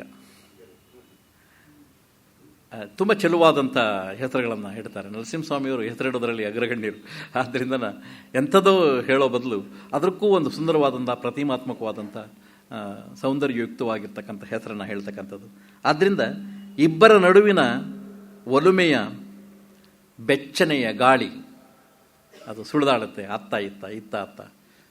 ಒಲವಲ್ಲಿರ್ತಕ್ಕಂಥದ್ದೇ ಆ ಬೆಚ್ಚನೆಯ ಅಂಶಗಳು. ಅದು ಏನು ಮಾಡೋದು, ಇವತ್ತಿನವರಿಗೆ ಒಂದು 30ಕ್ಕೆ ತಣ್ಣಗಾಗೋಗಿರುತ್ತೆ ಅದು. ಆದ್ದರಿಂದ ಅವ್ರಿಗೆ ಉತ್ಸಾಹನೇ ಇರಲ್ಲ. ಅವರು ಮದುವೆಗೆ ಮುಂಚೆನೇ ಎಲ್ಲ ಅನುಭವಗಳನ್ನು ಪಡ್ಕೊಳ್ಳೋದ್ರಿಂದ, ಆಧುನಿಕತೆ ಅದಕ್ಕೆ ಶಿಫಾರಸನ್ನು ಮಾಡಿರೋದ್ರಿಂದ ಅಥವಾ ಪರವಾನಗಿಯನ್ನು ಕೊಟ್ಟಿರೋದ್ರಿಂದ ಮದುವೆ ಆದ ಮೇಲೆ ಅನುಭವಿಸೋದಕ್ಕೆ ಇನ್ನೇನು ಉಳಿದಿರೋದಿಲ್ಲ ಅಲ್ಲಿ. ಆದರೆ ಭಾರತೀಯ ಸಮಾಜಕ್ಕೂ ಬೇರೆ ಪಾಶ್ಚಾತ್ಯ ಸಮಾಜಕ್ಕೂ ಅದೇ ವ್ಯತ್ಯಾಸ. ಆದರೆ ಭಾರತೀಯ ಸಮಾಜ ಪಾಶ್ಚಾತ್ಯ ಸಮಾಜ ಆಗ್ತಾ ಇದೆಯಲ್ಲ ಅನ್ನೋದೇ ದುಃಖ. ನಮ್ಮೆಲ್ಲರ ದುಃಖ ಯಾವುದು, ನಮ್ಮೆಲ್ಲರ ನಿಜವಾಗಿರ್ತಕ್ಕಂಥ ಪ್ರಮೇಯ ಯಾವುದು ಅಂತಂದರೆ ಅದನ್ನು ಬಗೆಹರಿಸೋದ್ರಲ್ಲಿ ಇವತ್ತು ನಾವು ಅಸಹಾಯಕರಾಗಿಬಿಟ್ಟಿದ್ದೇವೆ. ಬರೀ ಒಲಮೆ ಗೀತೆಗಳನ್ನು ಕುರಿತು ಬರೀ ಅಷ್ಟನ್ನೇ ಏನು ಮಾತಾಡಬೇಕು ಅಂತೇನಿಲ್ಲ. ಇವತ್ತಿನ ಸಮಾಜ ಯಾಕೆ ಹದಗೆಟ್ಟು ಹೋಗಿದೆ ಅಂತ ಅನಿಸಿದರೆ, ಇವತ್ತು ನಿಜವಾಗಿಯೂ ಕೂಡ ಮೌಲ್ಯಗಳು ಕುಸಿಯೋದಕ್ಕೆ, ಮೌಲ್ಯಗಳೆಲ್ಲ ಅಪಮೌಲ್ಯಗಳಾಗಿದೆ, ಎಲ್ಲ ಕ್ರಮಗಳು ಅಕ್ರಮಗಳಾಗಿದೆ, ಎಲ್ಲ ನ್ಯಾಯಗಳು ಅನ್ಯಾಯಗಳಾಗಿದೆ, ಧರ್ಮ ಕೂಡ ಅಧರ್ಮವಾಗಿರ್ತಕ್ಕಂಥ ನಾವು ಕಾಣ್ತೇವೆ. ಇಂಥ ಸನ್ನಿವೇಶದಲ್ಲಿ ಉತ್ಪಾತದ ಅಂಚಿನಲ್ಲಿ ಬಂದು ನಿಂತವೇನೋ ಅಂತ ಅನಿಸುತ್ತೆ ನನಗೆ. ಆದ್ದರಿಂದ ಇದಕ್ಕೆಲ್ಲ ಕಾಯಕಲ್ಪ ಎಲ್ಲಿ ಅಂತಂದರೆ, ಯಾರು ಬೆಳಕನ್ನು ತೋರಿಸ್ಬೇಕು? ಕವಿ ಬೆಳಕನ್ನು ತೋರಿಸ್ಬೇಕು. ನನ್ನ ದೃಷ್ಟಿನಲ್ಲಿ ಕವಿಯೇ ನಿಜವಾಗಿರ್ತಕ್ಕಂಥ ಸಾಂಸ್ಕೃತಿಕ ರೂವಾರಿ, ಅವನೇ ಮಾರ್ಗದರ್ಶಿ, ಅವನೇ ಹೊಂಬೆಳಕು. ಇವತ್ತು ಅವನು ಅಂಥವನೇ ಅಪ್ಪ ಇಲ್ಲ, ಅಪ್ಪ ಲೂಸ ಅಮ್ಮ ಲೂಸ ಅಂತ ಬರೆದ್ರೆ ಇನ್ನೇನು ಇನ್ನು ಹೇಳಲೇಬೇಕಾಗಿಲ್ಲ ಸಮಾಜಕ್ಕೆ. ಆದ್ದರಿಂದ ಯಾರು ಮಾರ್ಗದರ್ಶನ ಮಾಡಬೇಕೋ ಅಂಥವನೇ ಹೀಗೆ ಹದಗೆಟ್ಟು ಹೋಗಿದ್ದಾನೆ. ನಮ್ಮ ಅಪ್ರಾಣಿಗೆ ಬರೀತಿರಲಿಲ್ಲ ಹೊಡಿ ಮಗ ಅಂತ ಹೇಳಿ, ಹೊಡಿಬೇಡ ಮಗ ಅಂತ ಹೇಳಿ ಬರಿಬೇಕಾದವನು ಕವಿ ಅಲ್ವಾ? ನೀವು ಹೇಳಿ, ನೀವು ಹೊಡಿಬೇಡ ಮಗ ಅಂತ ಬರೆಯೋದು. ನಾವು ಹೆಚ್ಚು ಕಡಿಮೆ ಅಜ್ಜ ಅಜ್ಜಿಯರಾಗಿರ್ತಕ್ಕಂಥವ್ರು ಇಲ್ಲಿ ಜಾಸ್ತಿ ಜನ ಇದ್ದೇವೆ. ನಾವು ಹೊಡಿಬೇಡ ಮಗ ಅಂತ ಹೇಳ್ತಕ್ಕಂಥದ್ದು ನಮ್ಮ ಸಂಸ್ಕೃತಿ. ಹೊಡಿ ಅಂತ ಹೇಳೋದು ಏನು ದೊಡ್ಡಸ್ತಿಗೆ ಅಲ್ಲ. ಅದನ್ನು ಯಾವ ಇವನು ದಾಂಡಿಗ ಕೂಡ ಮಾಡ್ತಾನೆ ಅಥವಾ ಯಾವ ರೌಡಿ ಕೂಡ ಮಾಡ್ತಾನೆ. ಆದ್ದರಿಂದ ಎಲ್ಲ ನಮ್ಮ ಸಮಾಜ ಎಲ್ಲ ರೌಡಿತನವನ್ನೇನು ಒಪ್ಕೊಂಡ್ಬಿಟ್ಟಿದೆಯಾ? ಹಾಗಾದರೆ ಒಪ್ಕೊಂಡಿರ್ಬೇಕೇನೋ ಅಂತ ಅನಿಸುತ್ತೆ, ಗುಮಾನಿ ಕಾಣುತ್ತೆ. ಆದ್ದರಿಂದ ನೆಗೆಟಿವ್ ವ್ಯಾಲ್ಯೂಸ್ ಅಲ್ಲ, ವ್ಯಾಲ್ಯೂಸನ್ನ ಹೇಳ್ಬೋದು ಅಪಮೌಲ್ಯಗಳು, ನೇತ್ಯಾತ್ಮಕವಾದಂಥ ಅಂಶಗಳೇ ಇವತ್ತು ಇತ್ಯಾತ್ಮಕವಾದಂಥ ಅಂಶಗಳು ಅಂತೇಳಿ ಪರಿಭಾವಿಸಿದರೆ ನಾವೆಲ್ಲಿ ಹೋಗೋದು ಅಷ್ಟೇ. ಮತ್ತು ನಾವು ವಚನಕಾರರ ಇದಕ್ಕೆ ಹೋಗಬೇಕು. ಕೆರೆಯ ಏರಿಯೇ ನೀರನ್ನು ಉಣ್ಬಡೆ, ಬೇಲಿಯೇ ಹೊಲವ ಮೈವಡೆ, ತಾಯಿನೇ ತನ್ನ ಮನೆಯಲ್ಲಿ ಕಳುವಡೆ. ಬುದ್ಧಿ ಹೇಳಬೇಕಾದ ತಂದನೇ ಅಲ್ವಾ ಮಚ್ಚು ಕೊಟ್ಬಿಟ್ಟು ಹೋಗು ಕತ್ತರಿಸವನ್ನ ಪಕ್ಕದ ಮನೆಯವನ್ನ, ಅವನು ಏನವನು ಯಾಕೋ ನಿಂಗೆ ಕೊಡಲಿಲ್ಲ ಪರಂಗಿ ಹಣ್ಣ ಅಂತೇಳಿ ಅಲ್ಲ, ಆ ಥರ ಹೇಳ್ಬಿಟ್ರೆ ಏನು ಹೇಳೋಕ್ಕಾಗುತ್ತೆ? ಆದ್ದರಿಂದ ಇವತ್ತು ಯಾವ ದಿಸೆಯಲ್ಲಿದ್ದೀವಿ? ಆದ್ದರಿಂದ ನಮ್ಮ ಸಮಾಜ ವಿಮುಖ ಆಗಿದೆ, ಮೌಲ್ಯಗಳ ಕಡೆಗೆ ಕಿವುಡಾಗಿದೆ, ಜಾಣ ಕಿವುಡು. ದಯವಿಟ್ಟು ತಿಳ್ಕೊಳ್ಳಿ, ಜಾಣ ಕಿವುಡು ಮತ್ತು ಜಾಣ ಕುರುಡು. ಈ ನವನಾಗರಿಕತೆಯ ನಿಜವಾಗಿರ್ತಕ್ಕಂಥ ವಿಷಮ ಸನ್ನಿವೇಶ ಎಲ್ಲಿದೆ ಅಂತಂದರೆ, ಗೊತ್ತಿದ್ದು ಗೊತ್ತಿಲ್ಲದ ಹಾಗೆ ನಟಿಸ್ತಕ್ಕಂಥದ್ದು, ಕಂಡು ಕೂಡ ಕಂಡಿಲ್ಲ ಅಂತ ಹೇಳೋ ಹಾಗೆ ನಟಿಸ್ತಕ್ಕಂಥದ್ದು. ಪಕ್ಕದಲ್ಲೇ ಈ ಬಡಾವಣೆಯನ್ನು ಹಾಳುಗಡಿಸಿದ ವ್ಯಕ್ತಿ ಪಕ್ಕದಲ್ಲೇ ಇದ್ರೂ ಕೂಡ ಪೊಲೀಸ್ನವ್ರು ಬಂದು ಕೇಳಿದ್ರೆ, ಇಲ್ಲ ನನಗೆ ನಾವೇನು ನೋಡಿಲ್ಲ, ನಾವು ಯಾರನ್ನು ಆ ಥರದವ್ರನ್ನೇನು ನೋಡಿಲ್ಲ, ನಾವು ಇವ್ರ ಮನೆಯೇ ಕದಾನೆ ಹೊಡೆದಾಕಿರೋದು. ಆದರೆ ಇವರು ಹೇಗೆ ಹೇಳ್ತಾರೆ ಅಂತಂದರೆ, ನಮಗೂ ಅದಕ್ಕೂ ಸಂಬಂಧ ಇಲ್ಲ, ಅವನು ಯಾಕಪ್ಪ ಅವನು ಕೊಚ್ಚೆ ಮೇಲೆ ಎಂಟೆ ಹಾಕ್ಕೊಂಡು ಸಾಯ್ಬೇಕು. ಆದ್ದರಿಂದ ಇಂಥ ಸಂದರ್ಭದಲ್ಲಿ KS ನರಸಿಂಹಸ್ವಾಮಿ ಅಂಥವರು ನಮಗೆ ದಾರಿದೀವಿಗೆ ಆಗ್ತಾರೆ, ಜ್ಯೋತಿರ್ದಾರಿಗಳಾಗ್ತಾರೆ. ಇವತ್ತಿನವರೆಗೆ ಒಲವಿನ ಪಾಠಗಳನ್ನು ಯಾರಾದರೂ ಹೇಳ್ಕೊಡುವಂಥ ಮೇಷ್ಟ್ರು ಯಾರಾದರೂ ಇದ್ದರೆ, ಕಾವ್ಯದ ಮೇಷ್ಟ್ರು ಯಾರಾದರೂ ಇದ್ದರೆ ಅದು KS ನರಸಿಂಹಸ್ವಾಮಿ ಅಂತ ಹೇಳಿದ ಅನಿಸುತ್ತೆ. ಆದ್ದರಿಂದ KS ನರಸಿಂಹಸ್ವಾಮಿಯವರ ಒಲವಿನ ಕವಿತೆಗಳನ್ನು ಓದುವುದರ ಮುಖಾಂತರವಾಗಿ ನಾವು ಕಂಡುಕೊಳ್ಳಬಹುದಾದಂಥ ಸತ್ಯಗಳೇನು ಅಂತಂದರೆ, ಗಂಡು ಹೆಣ್ಣು ಹೇಗೆ ಬದುಕಬೇಕು, ಒಲವು ಅಂದರೆ ಏನು. ಇವತ್ತಿನವರಿಗೆ ಅದು ಕೇವಲ ಚರ್ಮದ ತೆವಲಾಗಿರೋದ್ರಿಂದ ಇಂಥ ಸಂದಿಗ್ಧ ಪರಿಸ್ಥಿತಿಗೆ ನಾವು ಸಿಕ್ಕಾಕೊಂಡಿದ್ದೇವೆ. ಅದರ ಬದಲು ಒಲವು ತ್ಯಾಗದಲ್ಲಿದೆ, ಒಲವು ಅಂತ ಗೊತ್ತಾಗ್ಬಿಟ್ರೆ, KS ನರಸಿಂಹಸ್ವಾಮಿಯವರು ಅದೇ ಇರ್ತಕ್ಕಂಥ ತ್ಯಾಗಕ್ಕೆ ಬಹಳ ಬೆಲೆ ಇದೆ. ತ್ಯಾಗದಲ್ಲಿ ಇರ್ತಕ್ಕಂಥದ್ದು ಒಲವು. ತ್ಯಾಗ ಗೊತ್ತಿಲ್ಲದೆ ಇರ್ತಕ್ಕಂಥವನು ಒಲವನ್ನು ಅವನು ಏನು ಮಾಡೋಕ್ಕೆ ಸಾಧ್ಯ ಅಲ್ಲ. ಆದ್ದರಿಂದ ನಮ್ಮ GS ಶಿವರುದ್ರಪ್ಪನವ್ರು ಹೇಳೋ ಹಾಗೆ, ಒಲವಿಗೆ ಒಲವಲ್ಲದೆ ಬೇರೇನಿದೆ ಕೊಡುಗೆ, ಅಷ್ಟೇ. ಒಲವಿಗೆ ಒಲವನ್ನು ಮಾತ್ರ ಕೊಡೋಕ್ಕೆ ಸಾಧ್ಯ ಅಷ್ಟೇ, ಅದಕ್ಕಿಂತ ಬೇರೆ ಇನ್ನೆಂಥ ಪರ್ಯಾಯವನ್ನು ಕೂಡ ಕೊಡೋದಕ್ಕೆ ಖಂಡಿತ ಸಾಧ್ಯ ಇಲ್ಲ. ಆದ್ದರಿಂದ KSನ ಪ್ರಕಾರ ಧಾರಣ ಶಕ್ತಿ ಯಾವುದು ತನ್ನ ಜೀವನದಲ್ಲಿ ಅಂತ ಹೇಳಿ ನೋಡಿದ್ರೆ, ಅದನ್ನು ಅವರು ಕೇಂದ್ರ ಬಿಂದುವಾಗಿ ಪರಿಗಣಿಸ್ತಾರೆ. ಹೆಣ್ಣಿಗೆ ಅಪಾರವಾಗಿರ್ತಕ್ಕಂಥ ಗೌರವವನ್ನು ಕೊಡ್ತಾರೆ, ಆ ಸೌಶೀಲ್ಯವನ್ನು ನಂಬ್ತಾರೆ. ಪೌರುಷ ಪ್ರಧಾನವಾದ ಗಂಡಿನ ಸಾಮ್ರಾಜ್ಯದ ನಡುವೆ ಕೂಡ ಹೆಣ್ಣನ್ನು ನಲ್ಲೆಯಾಗಿ, ತಾಯಾಗಿ, ಬದುಕ ಪೊರೆವ ನಾರಿಯಾಗಿ, ಅವ್ರ ಪದ್ಯಗಳಲ್ಲೇ ಇರ್ತಕ್ಕಂಥ ಅಂಶಗಳನ್ನೇ ನಾನು ಹೆಕ್ಕಿದ್ದೇನೆ. ನಲ್ಲೆಯಾಗಿ, ತಾಯಾಗಿ, ಬದುಕ ಪೊರೆವ ನಾರಿಯಾಗಿ, ಸಾಮರ್ಥ್ಯ ಹೊಂದಿದ ಸ್ತ್ರೀಯಾಗಿ, ಅದು ಬಹಳ ಮುಖ್ಯವಾಗಿರ್ತಕ್ಕಂಥದ್ದು. ಎಲ್ಲವನ್ನೂ ಕೂಡ ನಿಭಾಯಿಸುವ ಶಕ್ತಿಯನ್ನು ಹೆಣ್ಣು ಪಡ್ಕೊಂಡಿದ್ದಾಳೆ ಎನ್ನುವ ಅಚಲವಾದಂಥ ನಂಬಿಕೆಯನ್ನು ನಂಬುದಂಥವರು ನಮ್ಮ KS ನರಸಿಂಹಸ್ವಾಮಿಯವರು. ತಾಯಿ ತತ್ವದ ಭಾಳ ಕೇಂದ್ರವಾಗಿ ಜೀವನದ ವಿಶ್ವಾಸವೇ ಹೆಣ್ಣಾಗಿದ್ದಾಳೆ ಅಂತ ಹೇಳಿ KSನ ಒಂದು ಪದ್ಯದಲ್ಲಿ ಇದನ್ನು ಖಂಡರಿಸ್ತಾರೆ. ಆದ್ದರಿಂದ KSನ ಅವರು ಸೃಷ್ಟಿಸಿರ್ತಕ್ಕಂಥ ಈ ಒಲವಿನ ಪ್ರಪಂಚದ ನಾಯಕಿ ಯಾರು ಅಂತಂದರೆ, ಕೇವಲ ಕೋಮಲ ಸ್ತ್ರೀಯಲ್ಲ, ಕೇವಲ ಕೋಮಲವಾದಂಥ ಸ್ತ್ರೀಯಲ್ಲ KSನ ಕವಿತೆಗಳಲ್ಲಿ ಕಾಣ್ತಕ್ಕಂಥ ನಾಯಕಿ. ಮತ್ತೇನು ಅಂತಂದರೆ, ಅವಳೇ ಭೂಮಿ ತಾಯಿ. ಅದರಿಂದ ಅಷ್ಟು ಔನ್ನತ್ಯಕ್ಕೆ ತೆಗೆದುಕೊಂಡು ಹೋಗಿ ಹೆಣ್ಣನ್ನು ಕಾಣುವಂಥ. ಆದ್ದರಿಂದ ಪರ್ವತಾರಣ್ಯಗಳ ಸಿಂಹ ಶಿಬಿರಗಳ ಮಧ್ಯೆ ತನ್ನ ಮಗುವನ್ನು ಬೆಳೆಸಬಲ್ಲ ಶಕ್ತಿ ಯಾರಿಗಾದರೂ ಇದ್ದರೆ, ಆ ಅಗ್ನಿಕುವರಿ ಯಾರಾದರೂ ಇದ್ದರೆ ಅವಳು ಹೆಣ್ಣು, ಅವಳ ಶಕ್ತಿ ಹಿರಿದು ಅಂತ ಪ್ರತಿಪಾದನೆ ಮಾಡ್ತಾರೆ. ಅವರ ಮಾತುಗಳನ್ನು ಹೇಗೆ ಕೇಳೋದಾದರೆ, ಪರ್ವತಾರಣ್ಯಗಳ ಸಿಂಹ ಶಿಬಿರಗಳ ಮಧ್ಯೆ ತನ್ನ ಮಗುವನ್ನು ಬೆಳೆಸಬಲ್ಲ ಸಾಮರ್ಥ್ಯವನ್ನು ಯಾರಾದರೂ ಒಬ್ಬ ವ್ಯಕ್ತಿಯು ಹೊಂದಿದ್ರೆ ಅವಳು ಅಗ್ನಿಕೋರಿ, ಅವಳೇ ನಾರಿ ಅಂಥೇಳಿ. ಆದ್ದರಿಂದ ನಾರಿಯರನ್ನು ನೋಡುವಂತಹ, ಒಲವನ್ನು ಬೇರೆ ರೀತಿಯಲ್ಲಿ ವ್ಯಾಖ್ಯಾನಿಸುವಂತಹ, ಒಲವಿಗೆ ಪರಂಪರೆಯ ಬೇರನ್ನು ಕಾಣಿಸುವಂತಹ, ಹಿಂದಿನ ಎಲ್ಲ ಯುಗಗಳ ಸತ್ವವನ್ನು ಹೀರಿಕೊಂಡು ತಾನು ಕಂಡಂಥ ಒಲವನ್ನು ತನ್ನ ಬಾಳ ಸಂಗಾತಿ ಕೈ ಹಿಡಿದ ಹೆಂಡತಿಯಲ್ಲೇ ಕಾಣಲು ನಿಶ್ಚಯ ಮಾಡಿದಂಥ, ಅಥವಾ ಅದೇ ರೀತಿಯಲ್ಲಿ ಬಾಳಿ ಬದುಕಿದಂಥ, ಎಳ್ಳಷ್ಟು ಕೂಡ ಮೀಸಲು ಮುರಿಯದ ವ್ಯಕ್ತಿತ್ವ ಕೆ ಎಸ್ ನರಸಿಂಹಸ್ವಾಮಿಯವರದು. ಅವರದ್ದು ಮೀಸಲು ಮುರಿಯದ ಪ್ರೇಮ ಅಂತೇಳಿ ನನಗೆ ಅನಿಸುತ್ತೆ. ಅಂಥ ಉದಾತ್ತವಾಗಿರ್ತಕ್ಕಂಥ ಪ್ರೇಮ ಗೀತೆಗಳನ್ನು ಬರೆದಂಥವರು ನಮ್ಮ ಕೆ ಎಸ್ ನರಸಿಂಹಸ್ವಾಮಿಯವರು. ಅಂಥ ಅವರ ಒಲಮೆ ಗೀತೆಗಳನ್ನು ಕುರಿತು ನಾನು ಗ್ರಹಿಸಿದ ಕೆಲವು ಅಂಶಗಳನ್ನು ಮಾತ್ರ ಇಲ್ಲಿ ಹೇಳಿದ್ದೇನೆ. ಕೆ ಎಸ್ನವರ ಉಳಿದ ಕಾವ್ಯವನ್ನು ಕುರಿತು ನನ್ನ ಕನ್ನಡ ನವೋದಯ ಕಾವ್ಯ ಒಂದು ಪುನರ್ಮೌಲ್ಯಮಾಪನ ಅನ್ನುವ ವಿಸ್ತಾರವಾದಂತಹ ಸಂಶೋಧನಾ ಪ್ರಬಂಧದಲ್ಲಿ ಒಂದು ಸಂಪೂರ್ಣ ಅಧ್ಯಾಯವನ್ನು ಕೆ ಎಸ್ ನರಸಿಂಹಸ್ವಾಮಿಯವರಿಗಾಗಿ ಮೀಸಲಿಟ್ಟು ಬರೆದಿದ್ದೇನೆ. ಅದನ್ನು ತಾವೆಲ್ಲ ಪರಾಮರ್ಶಿಸಬೇಕು ಅಂತ ಹೇಳ್ತಾ ನನ್ನ ಮಾತನ್ನು ಮುಕ್ತಾಯ ಮಾಡ್ತೇನೆ. ನಮಸ್ಕಾರ.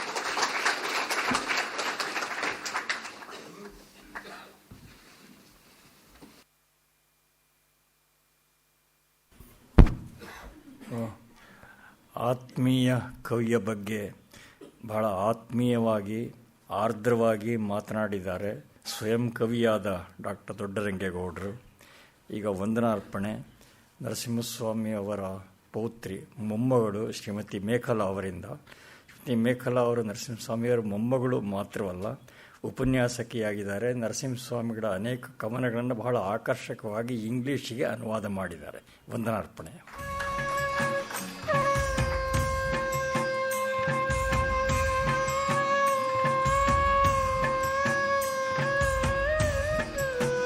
ಆತ್ಮೀಯರೇ, ನಮ್ಮ ತಾತ ಕವಿ ಕೆ ಎಸ್ ನರಸಿಂಹಸ್ವಾಮಿ ಅವರ ಶತಮಾನೋತ್ಸವದ ವರ್ಷ.